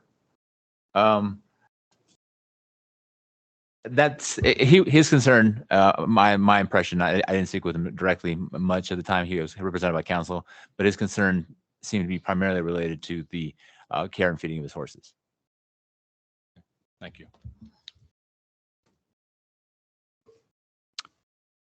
Trustee Shannon, did you have something? So there's no limit then. So what if he were to come back multiple times, and then that could cost us a lot if we do have to go to court? What would be your suggestion? So the expectation is basically returning the land to its reason, to the condition upon which you found it. So I think the idea would be to basically document the condition as we found it, do the construction, do the reseeding, and then hopefully Mother Nature does her thing and the vegetation comes back, and there's no problem. The issue arises if for whatever reason the vegetation does not come back. And so we could, based on our records and based on our discussions as the contractors are out there, they would look at the vegetation and they would either agree or disagree that it had been restored. And I think it would be the town's call at that point to determine whether the landowner's requests are reasonable or not, based on a comparison of what they see on whatever day it is and the pictures they took before the tractor rolled in. So Tom needs to take pictures. Yes, that's the next thing I was going to say. Is before we start anything, we're taking lots of pictures. Yep. So that when it comes time to restoring the pasture land, basically, that we can look, we'll know. And is his pasture land planted or is it natural? It's natural. It's natural. Okay. So it's whatever grows there. It's right up next to the road. It's the very corner of his property. If you look at the survey maps, it's a 25-foot wide and 71-foot long strip is the area he's concerned. The other area is along Highway 105. It's just outside the right of way for Highway 105. So it falls where the fence line is basically. And I'd remind the board also that we have a contractor on the hook for this. They have a warranty and a guarantee to the town of Monument. Okay. Additional questions from the board? Okay, since this is an ordinance, I will open it up to public comment. Is there anyone here in person that would like to comment on this item?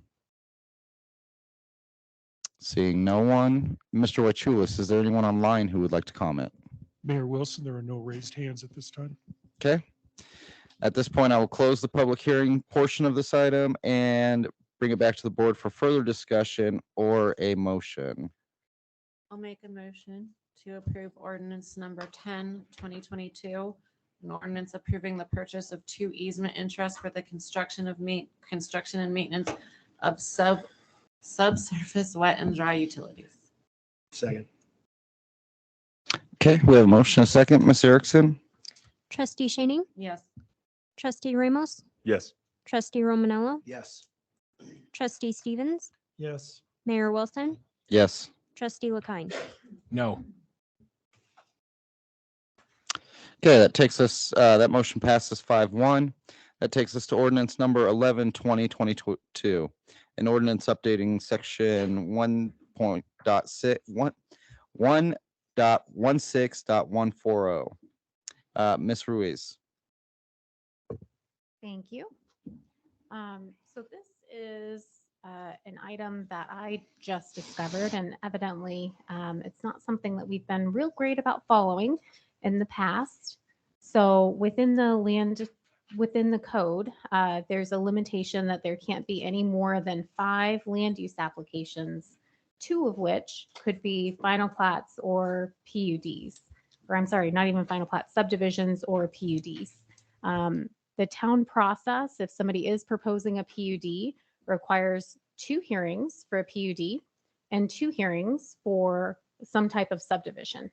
So with this requirement being within the code, there is no way that an applicant, if they chose to put all of their documents together to provide the board with a full and comprehensive overview of what's being proposed, with this being in the code, there's no way for them to go to one single hearing to accomplish that. So I'm proposing that we eliminate that requirement from the code so that there is no limitation. When I read this, I read that completely, I guess differently. So why would that be? Why would they not be able to go to one hearing? Because I read this as 5 different items. So do you mind just explaining that Certainly. again? So it says, except as may be required by law, no more than 5 land use applications. So each one of those steps in the process is considered an application. So the PUD is an application, the subdivision is an application. So if you're looking at the agenda, no more than 5 land use items on that agenda. And then it goes on to say that no more than 2 of those applications can be for review of a major subdivision or planned developments. And it's not specific, so that major subdivision would include both a preliminary plan and a final plat, and that planned development would include a preliminary PUD and a final PUD. How often would we run into this? Well, the last 2 hearings, actually now going on 3 hearings, we've run into it as being a problem. But we would have to see 3 or 4 items of the same nature. Right. And that is the majority of the applications that we receive. So the majority of the applications that we receive are for subdivisions. So the majority of them would be a subdivision. And the town has also had a whole lot of PUDs being requested as well. So for that reason, it comes up quite a bit. If you think of the other potential applications that would come to you, that could be like today we have a special district, so that wouldn't count to that 2, but it counts towards the 5. Or if there's a conditional use that somebody's bringing forward, that counts towards the 5, but it doesn't count towards the 2. So it really limits quite a bit, and it puts a burden on staff as well on how to determine who to turn away. It's somewhat arbitrary on who we're going to determine, who we're going to turn away and push off to the next hearing. Would it be safe to say that this was written so the trustees aren't rushing through and potentially creating a situation where they're looking at too many items at once? To me, I feel like this is something that was initially written to kind of protect the town from the trustees just rushing through and kind of missing something. I feel like it's capping how much we can actually read. I mean, today's packet was 300 pages. And if that's with this rule, I know you say you don't necessarily follow it so far, but in my mind, I feel like it's good to cap that. And that way everybody up here is actually able to read, comprehend, and kind of do our own research. And if they need to wait 2 weeks for the next meeting, I feel like that's not really that big of a con if we can actually continue to comprehend what we're reading. So today's packet was especially long, not for this reason. So a lot of what you had in your packet was in regards to ordinances. So ordinances actually aren't included within this cap. So it would be for those land use items. So if there's a desire to make sure that we don't have very, very long hearings, staff's request would be that at least the limit of 2 is taken away and that you consider allowing for more than just 5, because 5 is very, very limiting. The hearing that we had just prior, so 2 weeks ago, exceeded that number. And we still, I feel like we got out at a reasonable hour. I guess I don't know if you all feel that way, but it's not even just about us. I feel like the residents that are, if there's a resident that needs to be at work in the morning, I feel like to expect them to, if we have something that's going to be now stretching a meeting until 11 o'clock, I feel like we're going to lose a lot of people that care about the town, but they just can't be here until, that late. And in my mind, unless I'm off base, I feel like this is a good cap to have, because it makes it so the residents can be involved and we can make, I think, really researched decisions. my only concern would be if this cap continues, you're not going to see the comprehensive applications that you've seen before, because there's no way. So there's no way for somebody to be able to come to a hearing with all of the details that the board might want to see, because they can't bring all of those applications at the same time. They're going to exceed the number. But we haven't seen, I don't believe we've seen more than 2 items from a particular applicant. It's each individual application. So the last hearing, I actually pulled the agenda. What you're saying is not just individuals, applicants, it's a combined total? Yes, it's a combined total. So the last hearing that we had, so we had Thompson Thrift. So they had a final PUD. So that's one of the 2 right there.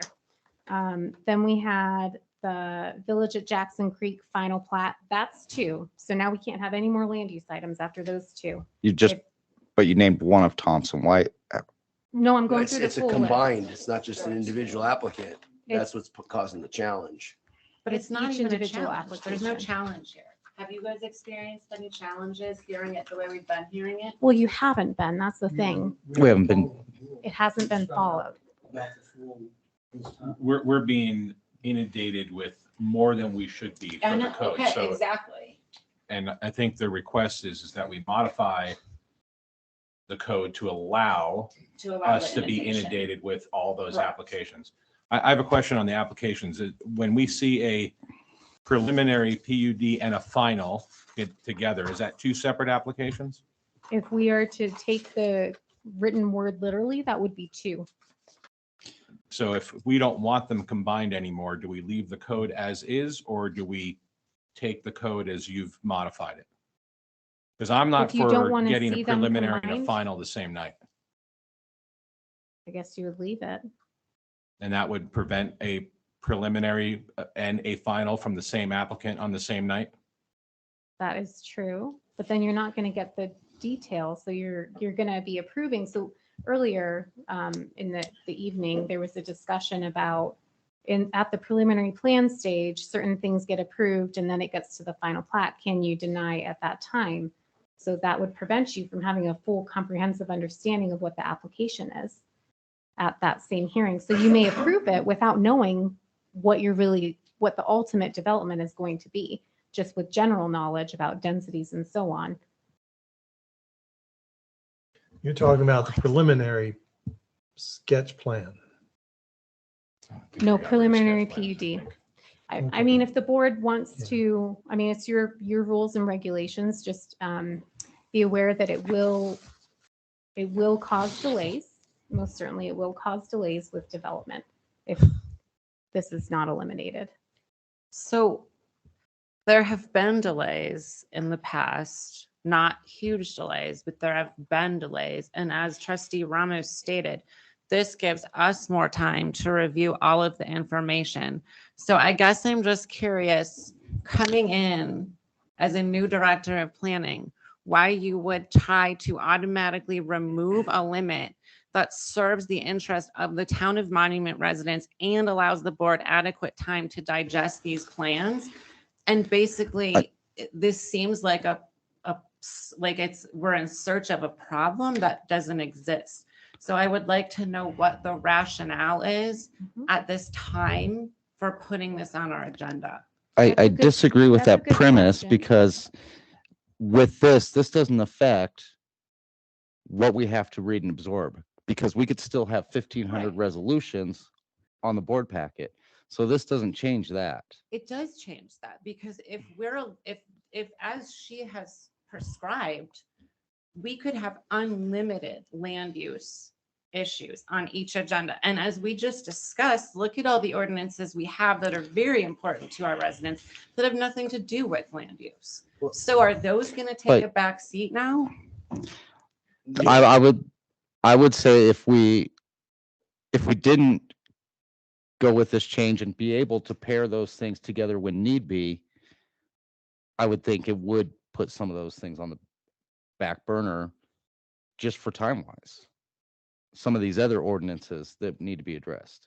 I would like to clarify the intent here as well, though, because what you're not looking at is she was doing her job. Okay, what she was doing was she realized that what we're doing, she found a rule that we've already been breaking and said, hey, let's fix this. So give her kudos for that. Yeah, I want to be clear. I'm not attacking you at all. Maybe I'm not understanding this. The last time I spoke, I mean, is that true? Because now, Mr. Mayor, I feel like maybe I didn't understand it the first time. To me, I feel like this is just creating a situation that we could potentially rush through something. And if the con of that would be that a land development would be delayed a couple of weeks, I feel like that's such a tiny con when when the other side would be us potentially making a very bad mistake for the town. But when I say that, is that all correct? That could be bringing in more stuff for us to read, more things for us to approve? Well, I mean, we can certainly take a look at the agenda, and if it gets too long, we could ask applicants if they wouldn't mind being on the next agenda. If there's a lot of concern about having too many things on the agenda, maybe my next suggestion would be maybe you consider getting rid of the limitation of 2. That way you can still have 5 items on there, but it's not limited to just 2 subdivisions or PUDs, because that's very, very limiting. I think, and I agree with you because I misunderstood this at the beginning too. I don't think this has to do with meeting length. No. I think it has to do with being able to pair things together that need to go together and just being able to address those without, I think it does a disservice to the applicant and the community to approve part of something and then wait 2 weeks and everybody remember what that was. And we're going to try to follow the same standards and go forward with it while we've skipped 2 weeks. So essentially, Mr. Mayor, so you think that the way I was just describing it is basically not correct. The way that you are explaining it, I think makes more sense to me. This is not about allowing more things for us to read. This is just allowing us to, I guess I No, don't we need, understand. I think after hearing Ms. Ruiz, we need to address meeting length and size of packets on its own thing, not based on whether What it it's a is. land use or a resolution or yeah, exactly what it is. Mr. Foreman, can I have you maybe give a big picture of this? Yeah, so what we're trying to do is just like Nina said, we're trying to pair things together. We're trying to get PUDs with other items that we want to put on the agenda together. We weren't able to do that this time. We had to take two things off this time because we found out about this. What you could do is if you eliminated the cap and you saw, we have agenda meetings every once in a while. And if you saw that the agenda was too much, we could take some things off. Or if during the hearing, you could continue those things. If you didn't feel like you had enough information or you didn't understand it, you could continue it to the next meeting. In understanding this properly, if I am, the challenge is it's not necessarily the amount of information, it having to do with applicants and building. If you have, an applicant with filling two of these, you can't have another item at Right. all. You can't have another You're person. automatically capped. Yeah, that's very limiting. That's way too limiting. We either adjust the number. I don't know about taking the cap off or adjust the number, but if we did take the cap off hypothetically, I'm not saying I'm advocating that. If we did take the cap off completely hypothetically, you guys really need to put some thought into how much content we're getting in the length of these meetings. Period. End of conversation. Or we put another cap on 5 or 6 or 7 and do it that way, depending on what we and you feel is an appropriate thing. Is that making sense? Yes, Okay. definitely. She did put a cap on as 5, right? The cap is 5. The cap is currently 5, but the real kicker is that no more than 2 can be subdivision or planned developments. And if you want more comprehensive information in there, the more packets they have to do, I think we're going to miss things.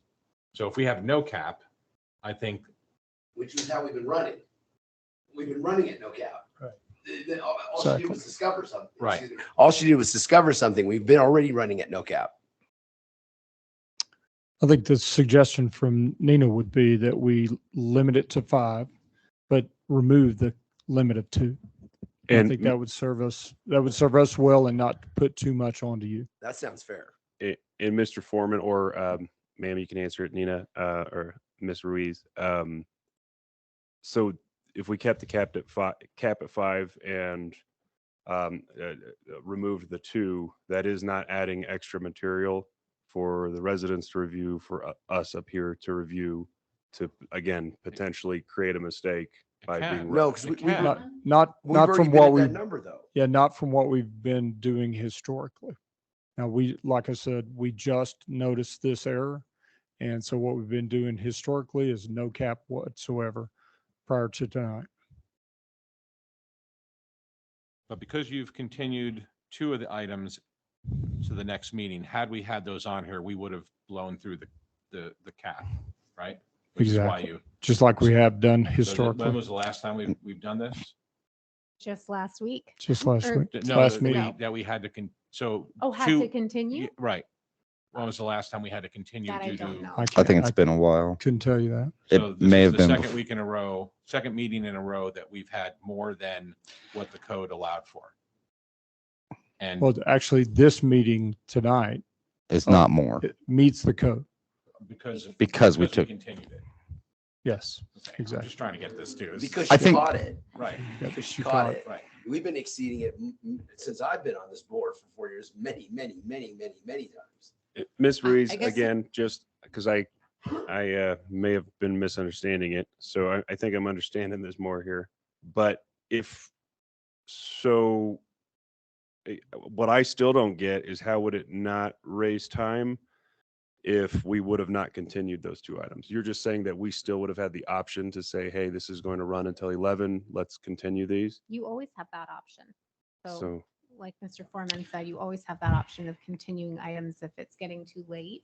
But we as a staff, I hear you guys, the packets are too long. There's too much on there. So we as a staff will do a better job of making sure that it's not too much for everyone to absorb and to read in any given hearing. Yeah, I mean, the big thing for me, so I guess I'm more on board for this. So thank you both for explaining it. To me, it's just right now it's 11 o'clock and I can't imagine. I could see so many residents that really want to pay attention and follow, and it's just too late if they have kids and they're working late. So maybe just, overall later we decide to have some kind of, I guess, different type of cap. Is that something reasonable? I agree, and I think it's something that has been neglected because it's something the board has mentioned before in discussing not this particular item, but actual board meeting agendas and length of them, where we are, oh, it's going to be a long meeting. Well, why is that? Why didn't we do something different in our planning to get to this meeting? So that is something separate that I think we take up with town staff and try to get under control instead of this always, well, everything has to be on the agenda. It needs to be spread out more. Yeah, I've had meetings where we've had multiple applicants, multiple this and this that were relatively quick. Mhm. I've had other meetings where we just go on and stuff that, like a million resolutions, discussion items, this and this. That has nothing to do with length. Well, in my experience, and when I came on this board, we were very efficient at limiting presentations to 20 minutes and public comment to 3 minutes, period, and it was done. And then that was it. And we got to go back to some of that. It would be my opinion as well. Yeah, and I like to say, given the fact that we're doing so much development now, and I think this was probably originally the original ordinance was put there because you don't want to be railroading and putting too much through at one time. Because, I mean, I've been in meetings where we stayed here till 11 o'clock and midnight, but I can tell you from experience, once you get to that point, people are just like, oh, okay, fine, and that's not the behavior you want out of your board. Not that the staff would ever try to do something like that, but on the other hand, I think it's a good safeguard to, now I'm open to amending it to, I like the 5 cap, and if the rule of 2 is causing problems, that we can amend that. But I think having, and I commend Ms. Ruiz for finding this and bringing it to our attention, but anyway, I think the original ordinance is in place to prevent too much stuff happening too quickly. And I think it's appropriate for us to give due consideration to each of the land use issues that come up. I agree with your sentiment. And I guess I mean, it's not the length of the meetings. It's that there are important things that seems like that have taken a backseat. We've talked about some issues and how to do some workshops where we've done 2 or 3 workshops on one issue. We have to take time outside of our regular meetings to do that and come here at 5:30, which is fine. That's great. But that should tell us something about the number of long land use issues that are on our agenda. I just do not think that it's in the best interest of the residents or of the board, as Trustee Stevens said, when these meetings stretch later and later and later, it's not good for anybody. So I just see no benefit of this ordinance update whatsoever. Is your ordinance to make it uncapped? That's what's being proposed, but you Okay. can make adjustments. I would be totally okay with limiting it to 5, but getting rid of the 2 rule. I think that would be very feasible, very reasonable.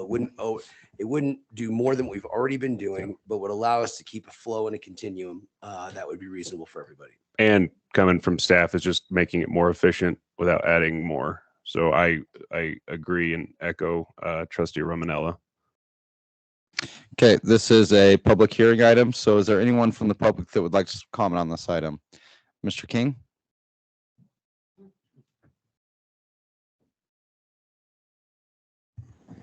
I'm Steve King.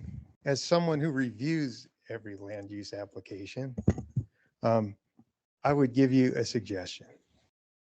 So preliminary PUDs spell out densities and land uses and things like that. Final PUDs show building footprints and other details. A preliminary and a final together is worthy of having in one meeting, as long as there's not too many of them. But if you had 5 final PUDs or 5 preliminary PUDs, there's no way you could review all those. I can't review them all. Tonight you would have 2 extra hearings if there wasn't the cap that Nina found. So I think when you limit this, you need to maybe make a combination of, if it's a preliminary and a final PUD, that's one thing. If it's other subdivision types, or if it's, like I said, 5 final PUDs, that's a lot to digest. And I don't see how you could possibly do it that way. And I don't know exactly how to construct that, but a preliminary and a final PUD at the same time is way different than a bunch of other uses. But to the mayor's point, how often does that happen?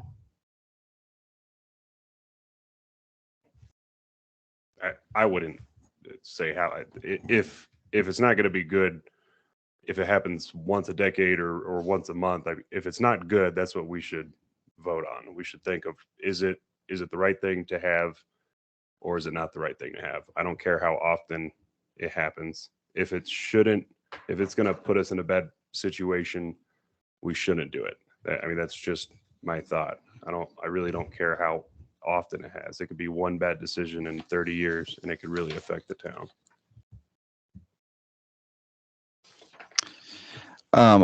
Would anybody else like to comment on this item? Can I just get clarification? So you're Okay. saying specifically that you don't want to see preliminary and final PUDs together? No, I believe you're saying the opposite, Greg. I would say the opposite. You're saying you do want to see? I would say that is better Uh-huh.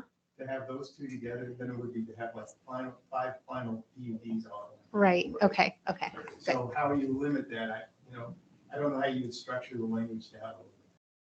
But if it was 2 preliminary and final PUDs together, that's 4, right? Can that's reasonable. I have you guys talk offline, because you're not in a microphone, so the people listening can't hear what we're discussing? Sir?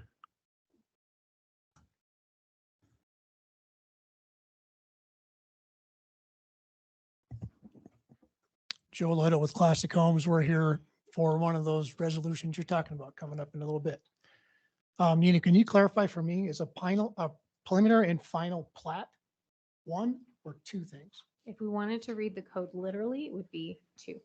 So tonight, we're going to be in violation if we don't make an amendment, because we have a final plat in front of us. And then we have a preliminary and final plat for us for Monument Junction, filing number 1. I don't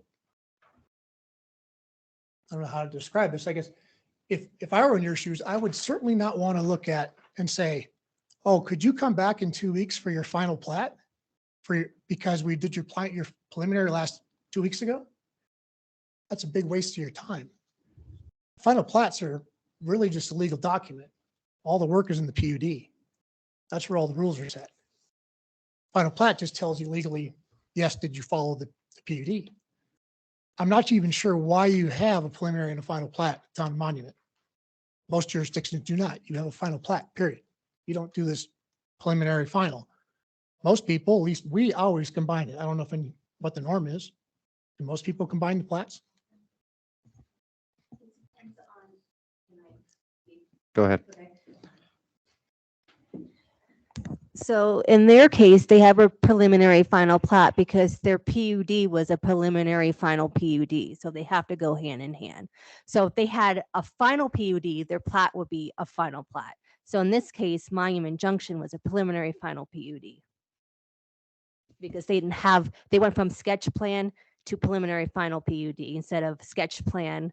And we got rid of the sketch PUD with the new code. So the next step was a preliminary PUD, but instead they went preliminary final PUD. So the next step for the plat is a preliminary final plat. Does that answer your questions regarding that? Okay. So back to trying to figure out how many of these are individual deals, right? That's a very easy one for you to just be done with in one meeting instead of potentially having to drag this out over 2 meetings and having to remember what we even talked about. That's a waste. I think that's a waste of your time, especially in this situation. That's going to happen a lot. Let's fast forward several months from now. We plan on submitting our last 122 lots in Monument Junction. We plan on doing a preliminary and a final PUD and the preliminary and the final plat all in one time. You can look at the whole package in one whack. All the rules and regulations, and did we legally plat it the right way? You could be done in one meeting and look at one whole comprehensive package, but that is 4 separate submittals. If you say we're going to limit it to 2 or where it is today, or 5, if you're at 2, we would be bumped. And this happened 6 months ago. We'll see you next year. Because that's how far it would get pushed out. So there's got to be some kind of, I totally agree with you. Can't do 5 PUDs in one night. That would, time-wise, you couldn't get through it all. But part of that is you rely on your staff. They tell us, Debbie tells us like, hey, you know what? No, I'm not putting you on in 2 months because I've got a full agenda. I'm moving you out. They govern that.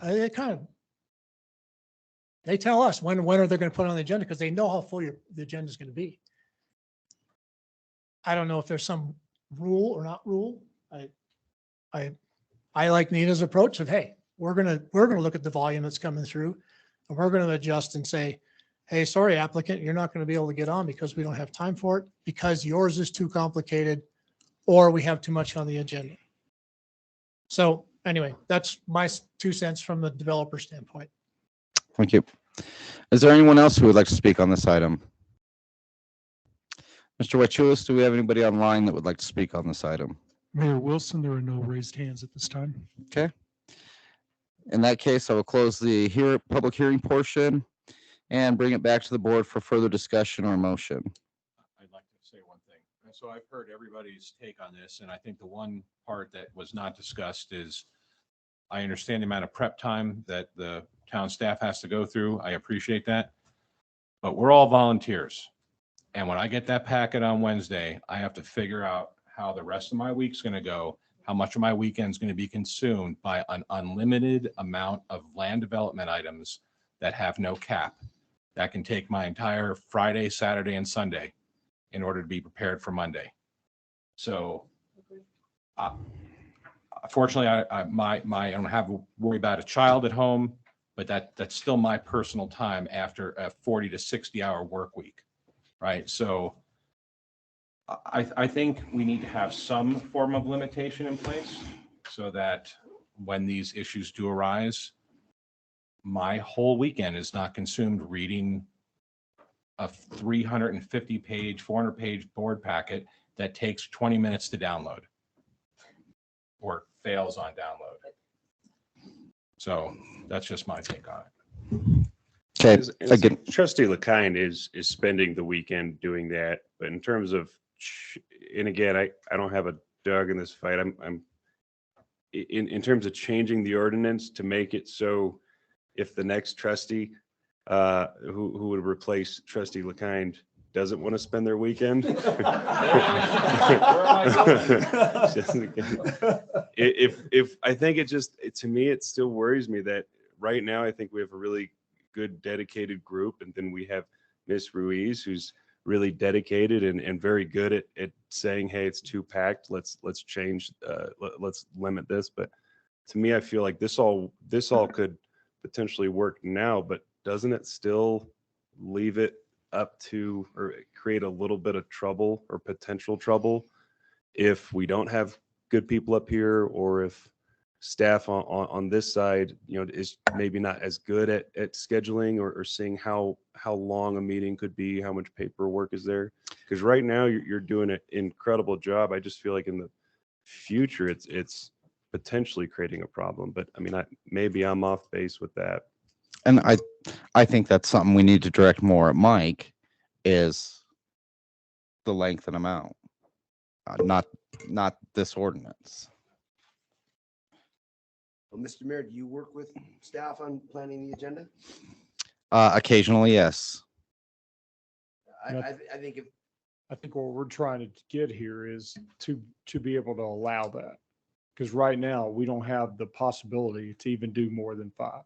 So we can't do more than 5. We can't do more than 2 land use issues. Yeah, but that doesn't matter if you have 12 other items on the agenda. I'm not worried about her 5. I'm worried about the fact that there's 20 some items on the agenda when you add the other 12. So on the days that So- we don't have 12 others, then we're just going to have 2 land use issues. And we're going to put all the others off Oh, for 2 more weeks. no, what? makes sense. I was going to say, what are you talking about? I was just I'm talking about saying- board length. If we don't have ordinances and we don't have resolutions, and which happens sometimes, and then we have 5 different land use issues that come up where you could have time to hear it, we don't have the capability to even bring those to you. Right. We could make an ordinance that makes preliminary final 1 and not count for 2. That could eliminate some of this challenge. No, we cannot combine preliminary and final into one, because we could lose a whole lot of what we can control if we don't have the preliminary to go through. That's what I'm saying. We're getting a preliminary and final tonight. Right. But they're separate. We vote on them separately.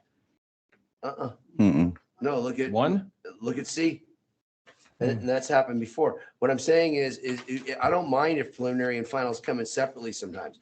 But as Mr. King described, sometimes it's better to get them together. We're getting one together tonight. What I'm saying is if we make a preliminary and final, I'm not talking about blending preliminary and final together as a law. I'm saying make it a 1 count if it happens. So if there's a preliminary and final on one night, it only counts as 1, not 2. Then that would help this whole process. That would be a better way to look at the ordinance. So then I think we look at, What instead of each individual application, look at the total project. And I could put some wording together, if you would like. That would, if that's the direction that the board goes, where it would be limited to the project versus this one individual item. Because right now it's per application, which each project has how many applications to it? Potentially 4. 6, 4 to 6. So I think it sounds like we need to put some more thought into this. But Mr. Rivera, are we allowed to make a motion to waive the ordinance that limits 2 so we can proceed with the meeting as is for tonight in the interest of time, as we're all talking? It doesn't affect the meeting tonight Oh, okay. Okay, great. because we already continued. It would have affected the meeting tonight. Okay. All right. So that the public, if we do it that way or no. I don't know. What do you mean? What? Yeah. What? The, I'm not if- sure. the way Jim is prescribing, or sorry. They just told me it doesn't matter, so it doesn't matter. Okay. So what do we do with this one? So, Put more thought into it? for I next- think we could table it just with what you've heard tonight as direction. Are you comfortable with that? Yes, let me just get a head nod real fast. So I think everyone's okay with the 5. Well, I think we need a motion to table it, don't we? I think if you don't get more direction. Okay. So So everyone is with okay? your, Can you come up with various different formulas that might make this work, but also make it palatable? You want a menu? Yes. I'll give you a menu. The menu will be wonderful. Thank you. okay. And then do we have a motion to table this item? So moved. Okay. Do we have a second? Second. We have a motion and a second. Ms. Erickson? Trustee Romanella, Yes. Trustee Chaining, Yes. Mayor Wilson, Yes. Trustee LaKind, Yes. Trustee Stevens, Yes. Trustee Ramos. Yes. Okay. That motion passes 6-0. At this point, we will take a 5-minute recess.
To approve amendments and reinstatements, Tri-View Metropolitan District number 3. Ms. Ruiz. Thank you. So I will make my staff presentation brief, and then I'll have the applicant go over the beef of what's being proposed and their justification. So the district area is generally located south of Higby Road, and it's Tri-View Metropolitan District number 3. Not to be confused with the overall Tri-View Metropolitan District. So this is not an amendment to the overall Tri-View Metropolitan District. So metropolitan districts are enabled by state statute, specifically Title 32. So the Board of Trustees would have to approve the district, the amendment to the district as the first step, and then the applicant would be able to move forward in their district process, which would end up having to go to a vote.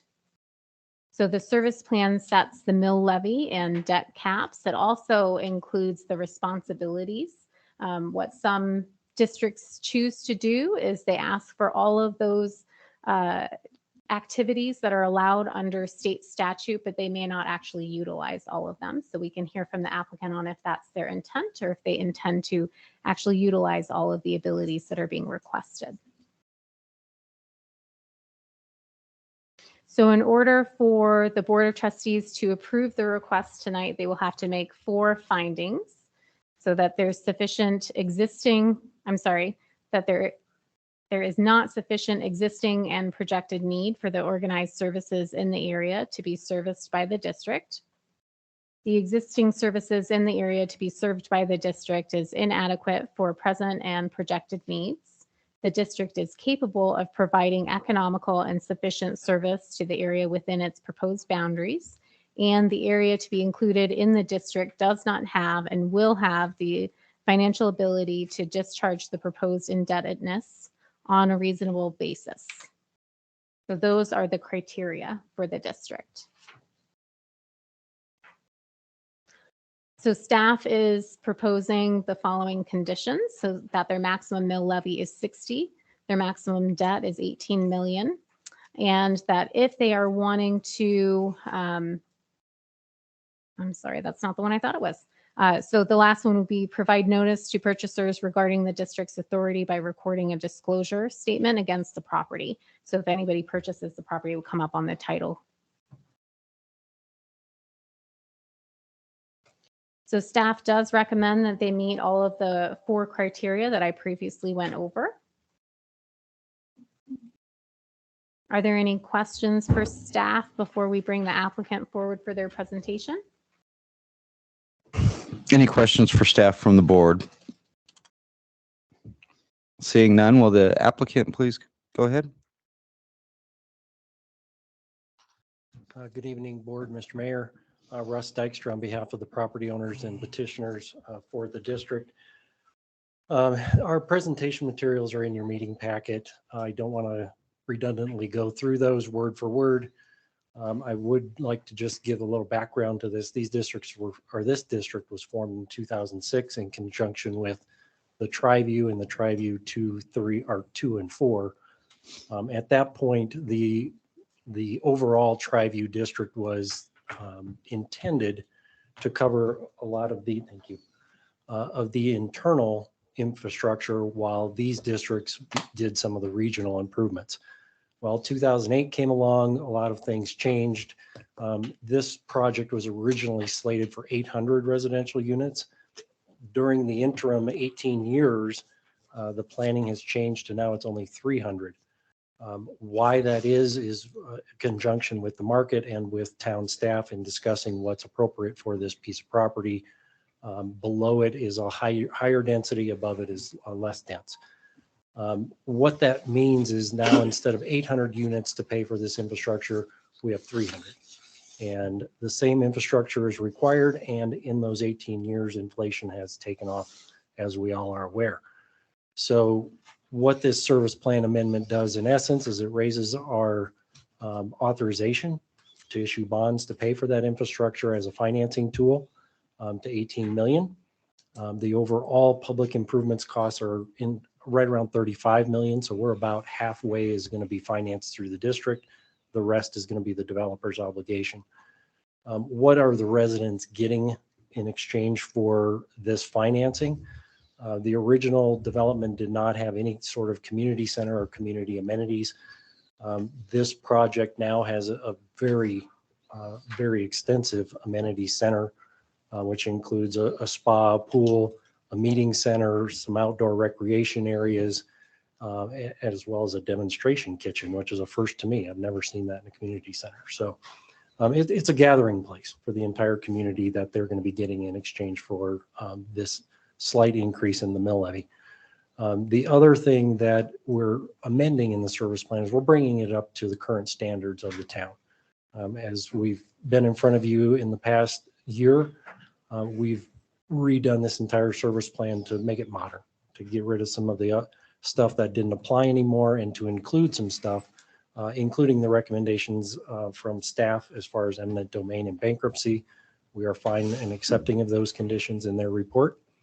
And it will allow us to put in the water, the sewer, the amenity center, the storm drainage. If you can see in the map, let me see if I can get, just hold the red button. Thank you so much. We'll just hit this really quickly. As you can see in this, it's a little bit small, but there are several detention areas. And the other big amenity is, if you look at that whole entire half of the project, that's now open space. Perpetually dedicated to open space with some trails and other amenities throughout that area. So it's a bit of a trade-off. You get less density, but you get a lot better amenity package for the residents. So how does that fit in the whole pink section, or what am I seeing? yeah, so if you look at this, the areas that are colored and shaded, let me go back to the pink one. Yeah. Are right across the bottom of this. Okay. On that southern border.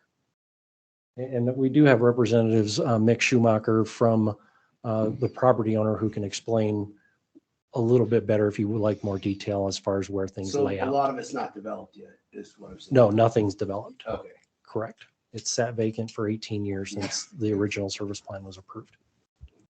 So just to keep it concise, open for any more questions, but we would appreciate your approval. And for the record, I would like to incorporate staff's citation to the statutory criteria, noting that those have all been met.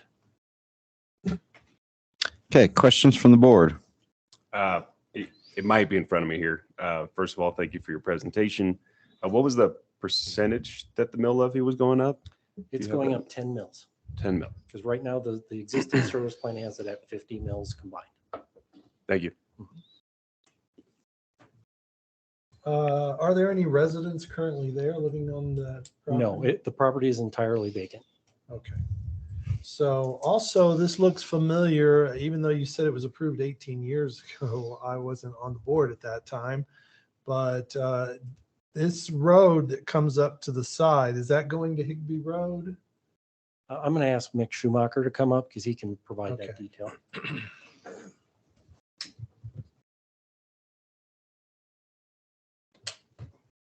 Yes, I think you are, I believe there's a laser pointer on there, is there not? Oh, man. Okay, so yeah, so you're talking about the right side of the screen. Yeah, coming there's a up to Glen- roundabout that and is then it kind of correct. goes up and Yeah, curves. that is Glen Eagle that will connect to Higbee Road. So That's as part of this development, or well, this is a Metro District improvement, but But that is ultimately where you're going Yes, with that. Okay. yes, yeah. There's filings 1 through 7 throughout this whole 300 lots, and eventually Higbee will be connected with Glen Eagle coming all the way down. So, yes. Well, Trustee LaKine and I are very laughs. Please don't. Okay, but to Trustee Stevens's point, for the record, this isn't raising any mills on existing citizens. This is going to be citizens that voluntarily decide to purchase into this mill levy arrangement. I know, I understand that. I'm just clarifying that for the record. Okay. Correct. And I would point out, as we've had in the prior applications, with the legislation change last year, every developer and builder is required to record a very comprehensive disclosure with a calculation of the mill levy so that any resident buying in that subdivision will know exactly what their district obligations will be. Okay, this is a public hearing item. Is there anyone who would like to speak for or against this item? Seeing none, Mr. Wachulis, do we have anyone online that would like to speak on behalf of this item? Mayor Wilson, we do not. Okay. So I will close the public hearing portion of this resolution and bring it back to the board for further discussion or a motion.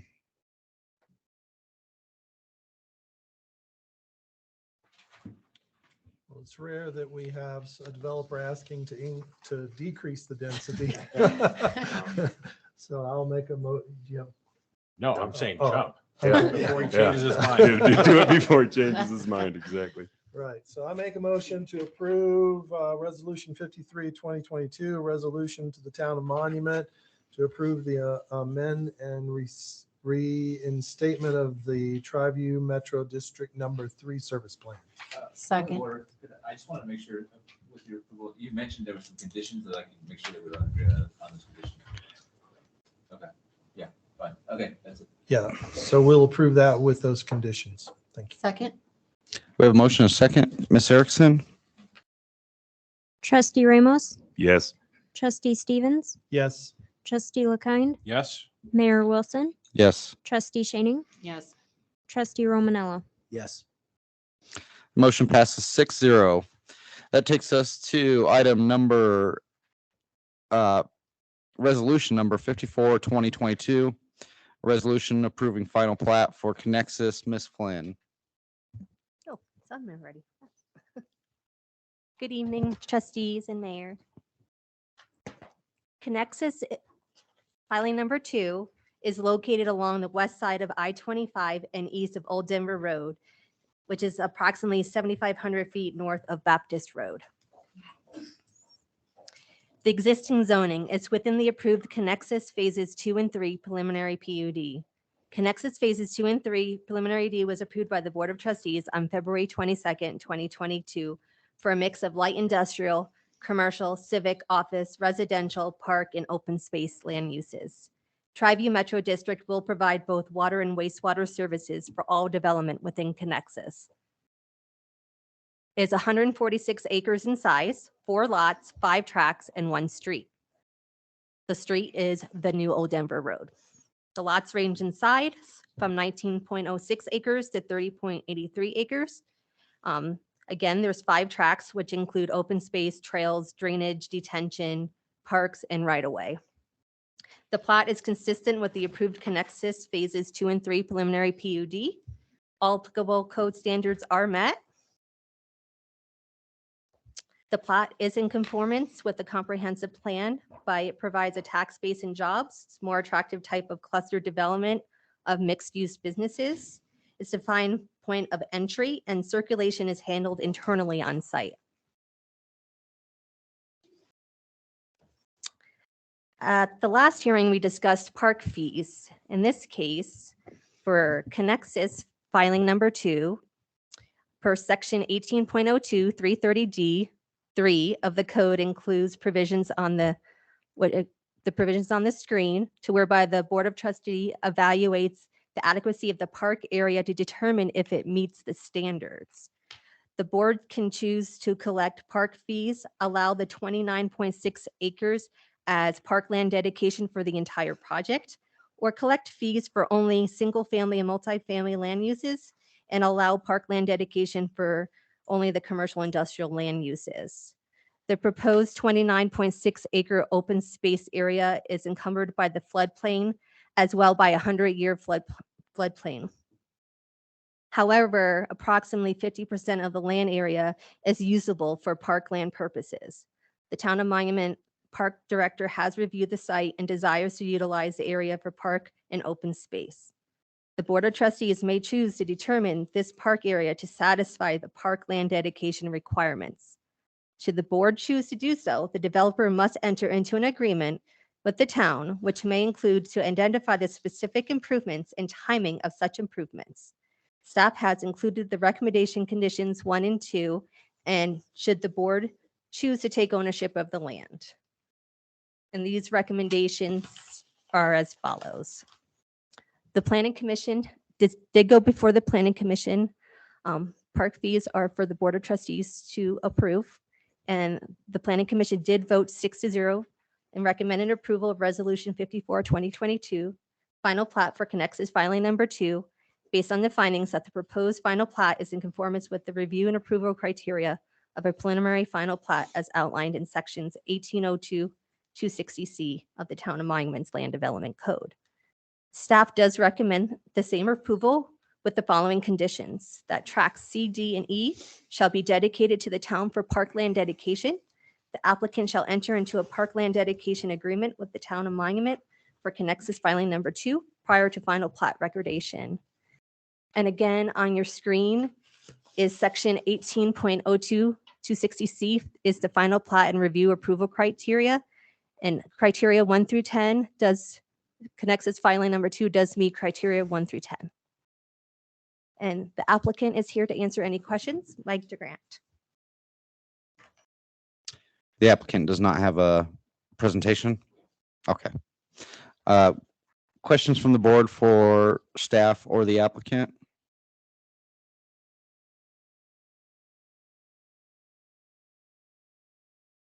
Okay. This is a public hearing item. Is there anyone from the public that would like to speak on this item? Mr. Wachulis, do we have anyone online that would like to speak on this item? Mayor Wilson, there are no raised hands. Okay, thank you. Seeing no one speaking, I will close the public hearing portion and we will bring it back to the board for further discussion or a motion.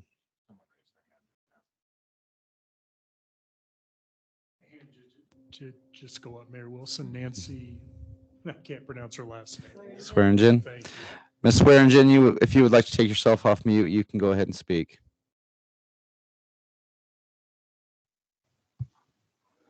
Good evening, Mayor. How are you doing? Good. Good evening, trustees, and good evening to everyone else that's hung in there this long. So in regards to this, my question is, as I look through this, I haven't seen anything about it. What I'm wondering is I believe that some of this is also residential. Is that correct? Yes. Okay. So I'm curious as to how much grass the developer is going to require be installed at each of those residential areas, or if they are trying to minimize the amount of grass that has to be installed. Okay, after your comment, we'll allow the applicant to address that. Okay, and while I'm asking that question, I would also like to know if they have also put into place that all of their irrigation system would have to have rain sensors, so that if it did happen to rain and it was scheduled to run their sprinklers, that their sprinklers would not run in lieu of having the rain. If they could address that. And also, what are they doing to help promote the dark skies in that area? And that's all my questions. Thank you. Thank you. Mr. Wachulis, do we have anyone else online? We do not. Okay. This time, would the applicant like to rebuttal?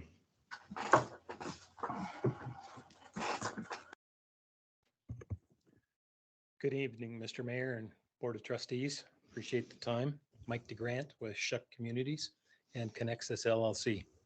So this is a final plat in conformance with the lots and the tracks that were designated on the preliminary PUD that was approved in February.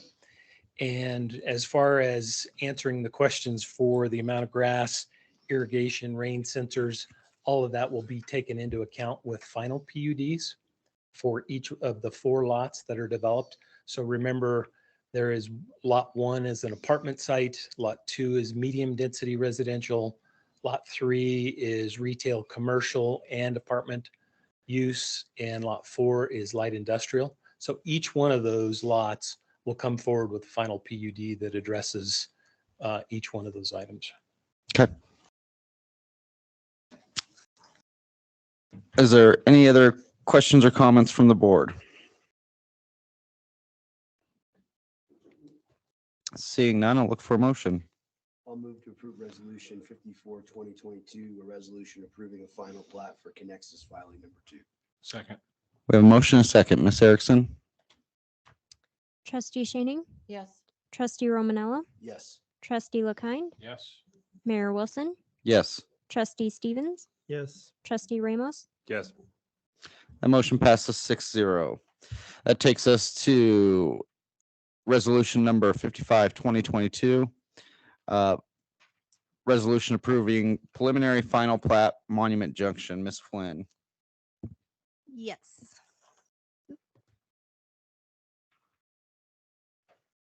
Again, this is a preliminary final plat for Monument Junction East, filing number 1. It's on the east side of the intersection of Highway 105 and Jackson Creek Parkway. It is within the approved Monument Junction Phase 1 preliminary final PUD. Monument Junction Phase 1 preliminary final PUD was approved by the Board of Trustees on March 21st, 2022 for 204 single-family homes. Woodmore Water and Sanitation District will provide both water and wastewater services for all development within Monument Junction. The project site is 17.612 acres in size. It's 58 lots, 4 tracks, and 6 streets. Lots range in size from 6,000 square feet to 16,149 square feet. Tract A and C consist of trails, open space, landscaping, drainage, utilities, and will be owned and maintained by Monument Junction Metro District Number 2. Tract B consists of public drainage, public utilities, trails, open space, and other purposes. It will be owned and maintained by, I'm sorry, I forgot to fix this, by the Metro District as well. The plat is consistent with the approved Monument Junction Phase 1 preliminary final PUD. All applicable code standards are met. They'll have an access point off a slopeside street onto Jackson Creek Parkway. Nowood Drive will be an indirect route to Jackson Creek Parkway as well. We'll go up and around in the development. And the plat meets the general conformance of the town's comprehensive plan, connects by sidewalks and trails. Water and wastewater services are provided. There will be access points onto Jackson Creek Parkway. Monument Junction subdivision as a whole will strive and integrate 2 or more land uses.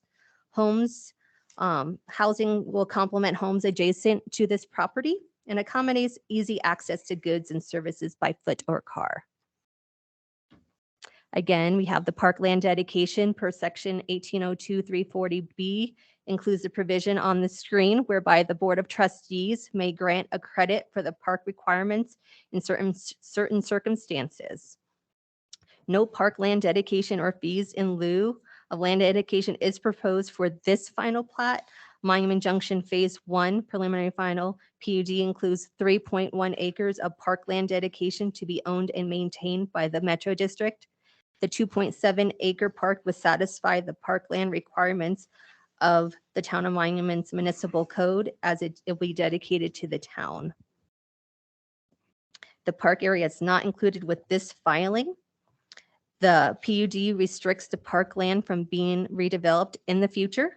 The Board of Trustees may choose to determine this park area to satisfy the parkland dedication requirements. Should the board choose to do so, the developer must enter into an agreement with the town identifying the specific improvements and timing of such improvements, as well as identifying this land will remain open to the public. Staff has included recommended conditions 1 and 2, should the Board of Trustees choose to provide the applicant with park credit. This project did go to the Planning Commission and they recommended approval 4-2. And staff, per the sections of code 18.02 250C and 1802 260C of the Town of Monuments Land Development Code. The Town of Monument Planning Department does recommend approval of this resolution by 3 conditions. Monument Junction East filing number 2 shall include a minimum of 2.7. Filing 2 will be the next filing that will be coming to you, not this filing. We'll have a minimum of 2.7 acres of parkland dedication to Monument Junction East Metro District number 2. The applicant shall enter into a parkland dedication agreement with the Town of Monument and Monument Junction East Metro District number 2 for all filings within the Monument Junction East final PUD prior to the final plat recordation. Also, the traffic impact study for Monument Junction prepared by LSC Transportation Consultants dated on March 17, 2022, analyzed the traffic impacts of the proposed development and recommended road improvements based on a full build out of Monument Junction property and 2040 traffic counts. The full principal recommended road improvements are that the applicant and developer will construct the following improvements at Slopeside Street. Northbound right turn dedicated deceleration lanes, northbound left turn lane, southbound left turn lane, and southbound right turn deceleration lanes. And Joe Lloyd is here with Classic to answer any questions. Again, this is the review criteria, and this plat did meet 1 through 9 for the preliminary plat. Since it's a preliminary final, they can be combined per municipal code and then final plat as well. And there's no applicant presentation? Okay. Are there any questions from the board for staff or applicant? I've got, the 6,000 foot lot, 6,000 square foot lots, those are single family homes, or is that a different product? Mayor, trustees, Joe Lloyd of Classic Homes. Yes, those are single family lots, detached. It's pretty small. It's like a postage stamp. That's, I guess that's your opinion, but I believe those are a decent sized lot. okay. Reminds me, it's California. I've got a question. I'm looking at track A, phase B. I don't know if they can bring that up on the slide, but the lots, can you bring up the slide that says phase B?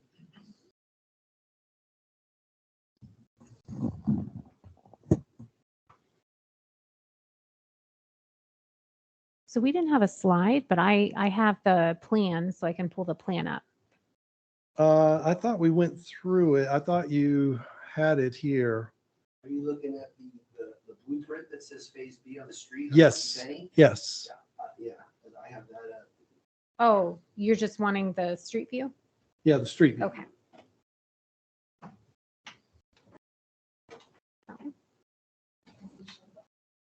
Yeah. Are you wanting the full, because that's only slide. So I'm gonna. That's just showing the access points. That's not the whole filing. Okay. All right, I guess what concerns me, I'll just go for it, is I see a lot here numbered 40 and then 41 and 42 and 43. And like I said, it doesn't make sense unless you see what I'm looking at. It's the page you're looking at. Yep. No. Because there's 40, 42, 43. It's the one that says You're phase on B on Lucky Penny Oh, Street. You're on phase. We're on filing 1, right? 200, page 268. Ian, are you able to bring up this in the board packet or no? No? Yes, it'll just, as you guys identified, it'll take a lot of time for it to load, but if you're willing to wait. 268. 268? It's 268. I see exactly what he's talking about. Where he's talking about. So. Okay, Question. So the question is on lot 40, 41 and 42, and even across that side, I don't see any access to the road. I know there's a little looking like a dotted line that looks like a cul-de-sac.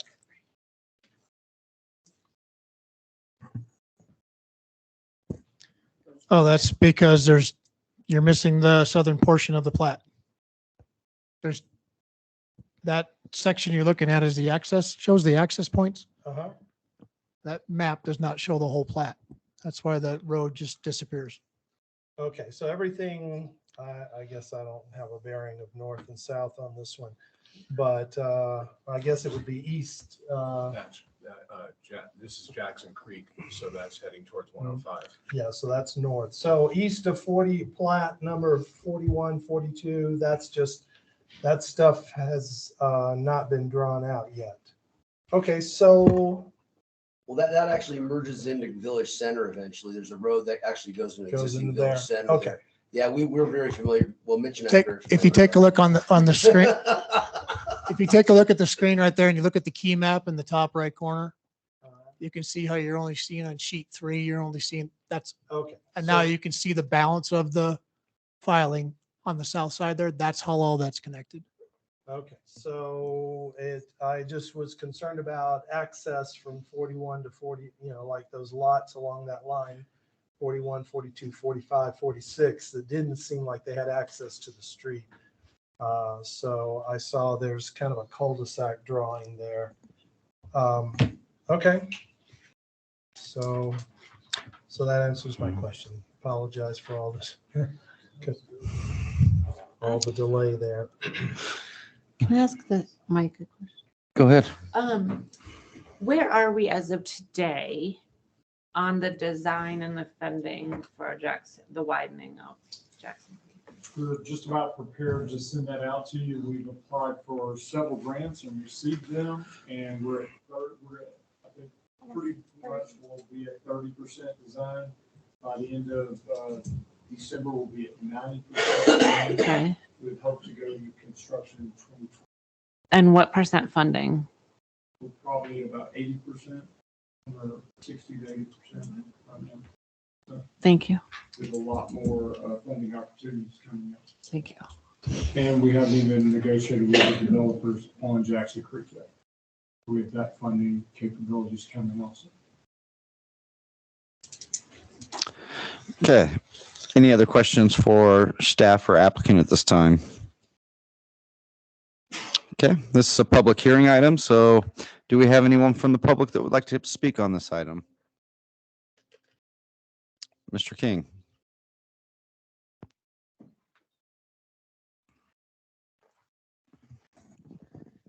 I'm Steve King. So first off, I'm not here to try to get you to kill this development. I think it probably meets the sketch plan enough to vote for it. But I do want to make some comments because some people have reached out to me and asked me particularly about the lot sizes. So this project started out as a commercial parcel that was unable to be sold. And then the landowner came to the town and requested a rezoning to sell it. The town provided a great benefit to the landowner by granting the zoning change request. This hearing took place when I was a planning commissioner. I voted against the project because I thought it was too dense. It passed 4-3 in the planning commission. Now I have some people coming to me asking me why the sketch plan shows the southern section of the project as having potentially 1 house per acre, and now there are many 6,000 square foot lots.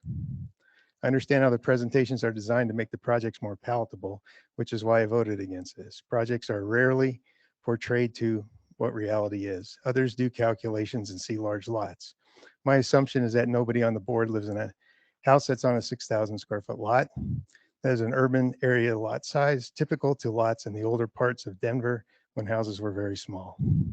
The neighbors on Bowstrings were concerned about having houses on small lots adjacent to them, and when 1 to 3 houses per acre were proposed, or 3 to 5 per acre, and an acre is 43,520 square feet. Most people didn't think of 6,000 square foot lots, which are more like 7 houses per acre. I understand the detention ponds and roads, et cetera, are part of that calculation, but a typical lot size during the presentation would help the PC and trustees make better decisions. These are the type of issues that I bring up going forward so that we'll have a better understanding of what you're signing off on. These projects get denser and denser, and the east side of Jackson Creek Parkway is going to be even more dense. I wish I could say that the builder will pass on the savings of the infrastructure and road costs because of the smaller lineage footage width of the lots, but builders don't determine the sales price, the market does. They will charge what the market will bear, and I wouldn't expect anything less. So although we need more affordable housing in this town, granting smaller lots will not provide that for us. In closing, again, I would just say that the plan generally conforms to the sketch plan. So I'm not trying to tell you to vote no. I just want to put this information out going forward so that when they come in with 3 to 5 houses per acre and things like that, it's really not as it appears. Thank you. Thank you. Is there anyone else who would like to comment on this item? Mr. White, do we have anyone online? Yes, Mayor Wilson, we have 2 people. The first one is Nancy Swearingen. Okay. Ms. Swearingen, if you would like to take yourself off mute, you can go ahead and speak. Good evening again, Mayor and trustees. So maybe this is too early to ask the question again, but I would ask the same question of this developer. I'm looking at the lots and everything, and I do see that they've got a pretty detailed description of their system for irrigating everything, and I'm questioning whether anybody has thought about installing water sensors so that, again, on those rare occasions where we get some moisture, that if it does rain, that the sprinklers don't come on, so that we could possibly look at saving some water. I'm also curious in regards to, in the presentation, it was commented upon that we have easy access to amenities around there via foot and car. I did not hear any information about anybody wanting to ride a bike. All you have to do is look around town. There's a lot of people out on their bikes, and more people are getting on e-bikes these days. Are you providing a safe route for people to get to the amenities around there? And other than that, again, at an earlier presentation, Classic had said that they were meeting the dark skies. I'm curious as how they're doing that, and if it's too early to be answering those questions, would it be possible for at future ones for the Board of Trustees to bring these questions up to the developer? Thank you. Oh, and the other thing is, thank you so much for switching over to Teams. This is way easier to navigate than the previous method. Thank you. Mr. White, the other person wanting to comment? Yes, Mr. Mayor, KJ Johnson. Okay. Good evening, KJ, Mr. Mayor. Yes. go ahead. Good evening. I just want to voice my concern regarding the access to Jackson Creek Parkway and the additional traffic.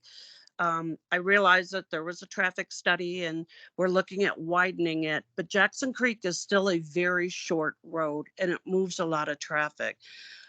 We already plug up during the school year, let alone when the highway plugs up. Then we get all the highway traffic, the stop and go, all the intersections. We're going to want more stoplights. I'm just very concerned that Jackson Creek Parkway is going to be just like our Colorado Springs problem, where it takes half a day to get across town. So I just ask that the board take that traffic into consideration in the access onto Jackson Creek Parkway. Thank you. Thank you. Okay, at this point, we will, Mr. White, is that it for online comments? Mayor Wilson, there are no more comments. Okay. We will allow the applicant an opportunity to address any of those comments he would like. Joe Lotto, Classic Homes. Mr. King, your comments that we're changing what we said we would do. I don't quite understand where you're coming from on that. We had all of our lots laid out on our PUD site plan and it's approved. So you're saying we're changing? You did say, don't believe what you see because they're changing it. Okay. Okay. Well, I guess my comment, I guess I'm confused. I thought you made it sound like we were not doing what we said we were going to do. So the plan or layout does fit to the PUD site plan. Exactly. And yes, there is higher density and there is a reason why we're doing higher density, and that's to be more affordable. We're not doing it just because we want more units. If we made these 5-acre lots, they would not be the price point where they're going to be at. It's pretty simple economics. Ms. Swearengin, landscape standards, we will do that to the town standards. If they require some rain sensors, we'll put the rain sensors in. Bike lanes, we have a typical public street section. There's, as far as I know, there's not a separate bike lane associated with that, but I don't know what's going on with Jackson Creek Parkway on the ultimate development. Dark sky is a town requirement for that area, so we will do dark sky compliant, and we're already doing that in other developments. And the way we handle that is all the bulbs have to be shielded from regular view. We know how to go about that. There's standards to follow if that's the case, and we'll follow those. Mrs. Johnson, we agree that Jackson Creek Parkway is a very busy road. We have done our own traffic study, and FHU's doing their traffic study for the town.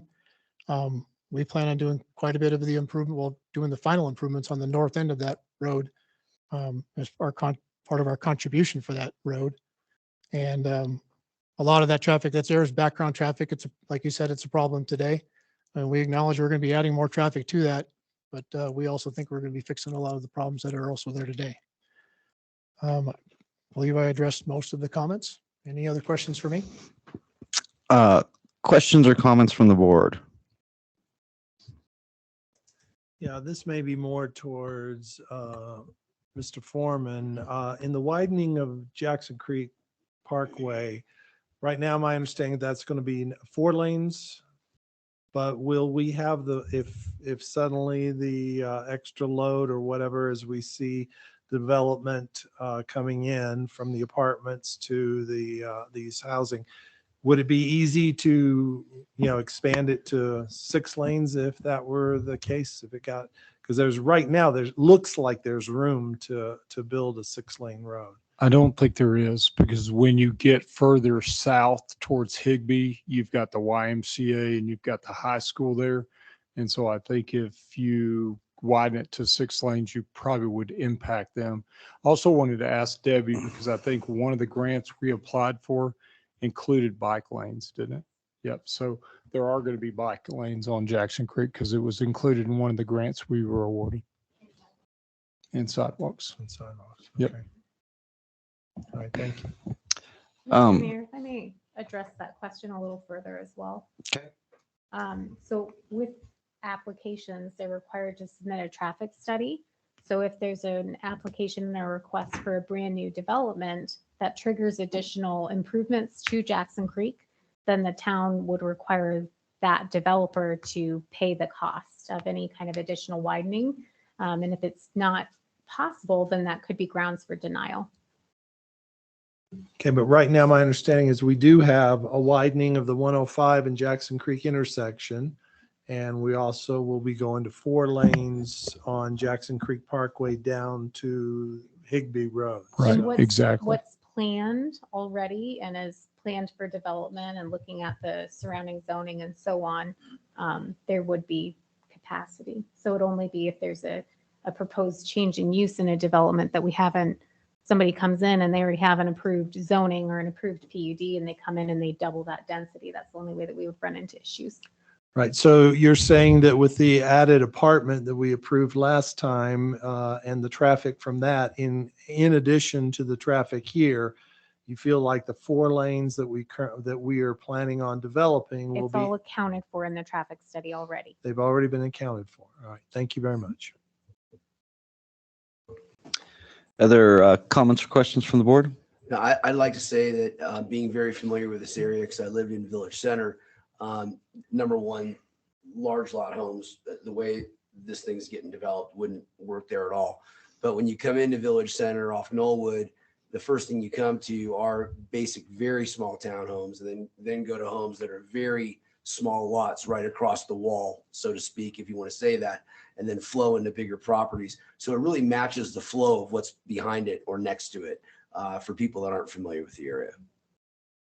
To add to that, I believe this was zoned as commercial industrial.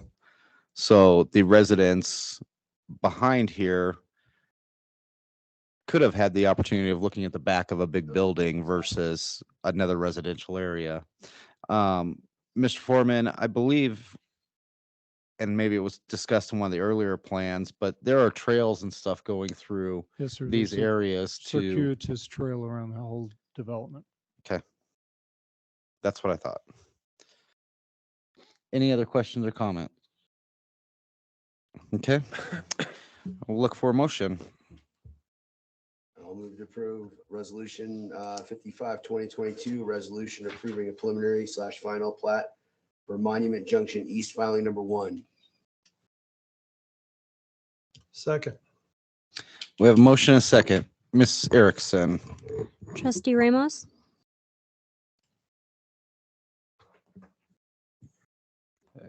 Yes. Trustee Shaning, No. Mayor Wilson, Did we have conditions with this one? Yes, Debbie went over them in her presentation, but they're in regards to the park. So if you approve it as it stands, then the town would be entering into a parklands agreement with the applicant. Okay, so the conditions are included. Mhm. Okay, I'm sorry. Go ahead, Ms. Erickson. You're up next. Mayor Yes. Wilson, Trustee LaKind, Yes. Trustee Stevens, Yes. Trustee Romanella. Yes. That motion passes 5-1. Takes us to resolution number 46, 2022. Decline full participation in this Colorado State run family paid medical leave insurance program. Mr. Whitechulis. Yes, good evening, Mayor Wilson, Board of Trustees. I bring before you a resolution to decline participation in the family medical leave insurance that was voted in by the Colorado voters November 2022. Proposition 18, which passed, created a government provided entitlement for paid family leave. This program provides employees who work in Colorado with 12 weeks of paid leave to care for themselves or a family member impacted by injury, serious illness, pregnancy, childbirth, adoption, and/or foster placement. Currently, the premiums, as stated on the Department of Labor website for the state of Colorado, are at less than 1% of the employee's gross biweekly wage. Employers are responsible for paying half of that premium. Premiums will be collected beginning January 1st, 2023, and benefits will be available January 1st the following year, 2024. Currently, the town of Monument provides several benefits that positively support our employees requiring medical leave. Those benefits include the Family Medical Leave Act, employer-paid long-term disability insurance, as well as accrued time off benefits. These benefits provide job protection for our employees, income replacement, and flexibility without penalty to the employee by either cost or administrative burden. Additionally, the town of Monument provides several other benefits to assist with monetary issues that our employees may experience during a protracted leave. These include voluntary supplemental wage insurance plans, voluntary short-term disability insurance, and of course, the ability to access the retirement funds to offset any cost. I bring before you this resolution to vote to opt out of the family leave program. Also with understanding that this board can revisit this program later on to opt in if it chooses to do so. Thank you. Again, Mr. Rivera, why is this a public hearing item? This is the public hearing item. Rules and regulations associated with it. It reads as follows. Public notice must be given in the same manner as any other business before the governing body, and the local government will hear testimony prior to the vote pursuant to procedural rules of the governing body. The local government employees must also be notified in writing prior to the vote and provided both information regarding the vote process and the opportunity to submit comments through the public process to the governing body. So basically, it was a public hearing is required as a result of the rules promulgated by the Department of Labor. In case the employees didn't agree with our decision, they could come to you Okay, in a public hearing. thank you. I think I've asked that question before, but it does make sense. Questions from the board on this item? How have our employees responded to our request? I'll let Mr. Wachulis answer that since he sent out the survey. Yes, I've held several meetings with our employees to address this in person. There's been very few people that have stated I guess, a like for this program. The majority of our employees are saying they do not want this benefit. Thank you. Any idea on a percentage? I don't have that number off with me. Okay. This is a public hearing item, so is there anyone from the public that would like to speak for or against this item? Any employees of the town that would like to speak? Mr. Wachulis, do we have anybody online that would like to speak for or against this item? Mayor Wilson, we do not. Okay. At this point, I will close the public hearing portion of this item and we will bring it back to the board for a motion. I'll make a motion to approve resolution number 46, 2022, a resolution declining full participation in the Colorado state-run paid family and medical leave insurance program. Second? We have motion and a second. Ms. Erickson? Trustee Stevens, Yes. Trustee Romanella, Yes. Trustee Shaning, Yes. Trustee Ramos, Yes. Mayor Wilson, Yes. Trustee LaKind. Yes. That motion passes 6-0. That takes us to public comments. Is there anyone from the public that would like to make comment this evening? Ma'am? You've been very patient. You get the patience award. Seriously. So Brandy Turner, 2065 Bobcat Valley Court. I've got two things that I'd like to go over. One is to point out a little bit of a change. I've been coming to these meetings for about a year now. Planning Commission meetings with the staff, meetings with developers. And the first couple of meetings I came to, I was a bit appalled at the tone that the developers took with you guys when you asked questions. They were this and they were, and at last meeting, we talked about this and you guys sat up there very professionally and said, I'm still going to ask my questions. I still have questions. I don't remember what was said. I want to clarify. I want it on the record. So I want to say I appreciate you guys doing that. We expect you as the community to ask those questions because we probably have them too. So over the past year, I think we've really developed a very good a much better working relationship with the developers and the people who come in with applications because of that. And I want to say, keep asking questions, please. If that developer gets snotty or uppity or whatever, just please continue asking those questions. So thank you for doing that. Second thing is I want to invite you guys as well as the community online, if there is anybody left out there, to please ask questions of the Home Rule Commission. We've got some meetings coming up in the next few weeks and months and some activities that we want to invite the public as well as you guys to. And always keep it in the mind of our community that's out there online to please ask questions about home rule. It'll start coming up again as the election gets closer, and we definitely want to be available for you guys. So thanks. Thank you. Thank you. Mr. Wachulis, do we have anyone online that would like to make public comment? Mayor Wilson, we do not. Okay. Seeing no other public comment, we'll move on to board authorization items. I don't believe staff has any items. Mr. Mayor, we do have one item. It's not on here, so it doesn't count. You might want it, but maybe you don't. Go ahead. So it would be a request for a work session in regards to signage and activities within the CDOT right of way and for staff to receive direction regarding how you would like to handle. Could that be, how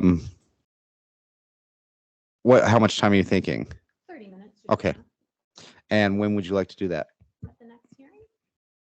We can Which postpone the is, discussion. It's not something that's really an emergency if the next hearing is getting long. Be the 18th. and that's already getting long? Well, let's push it out then.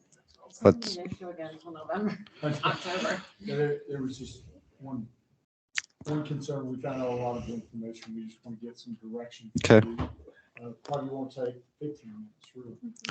Well, let's do that first meeting in August. Does that work, Ms. Ruiz? Okay.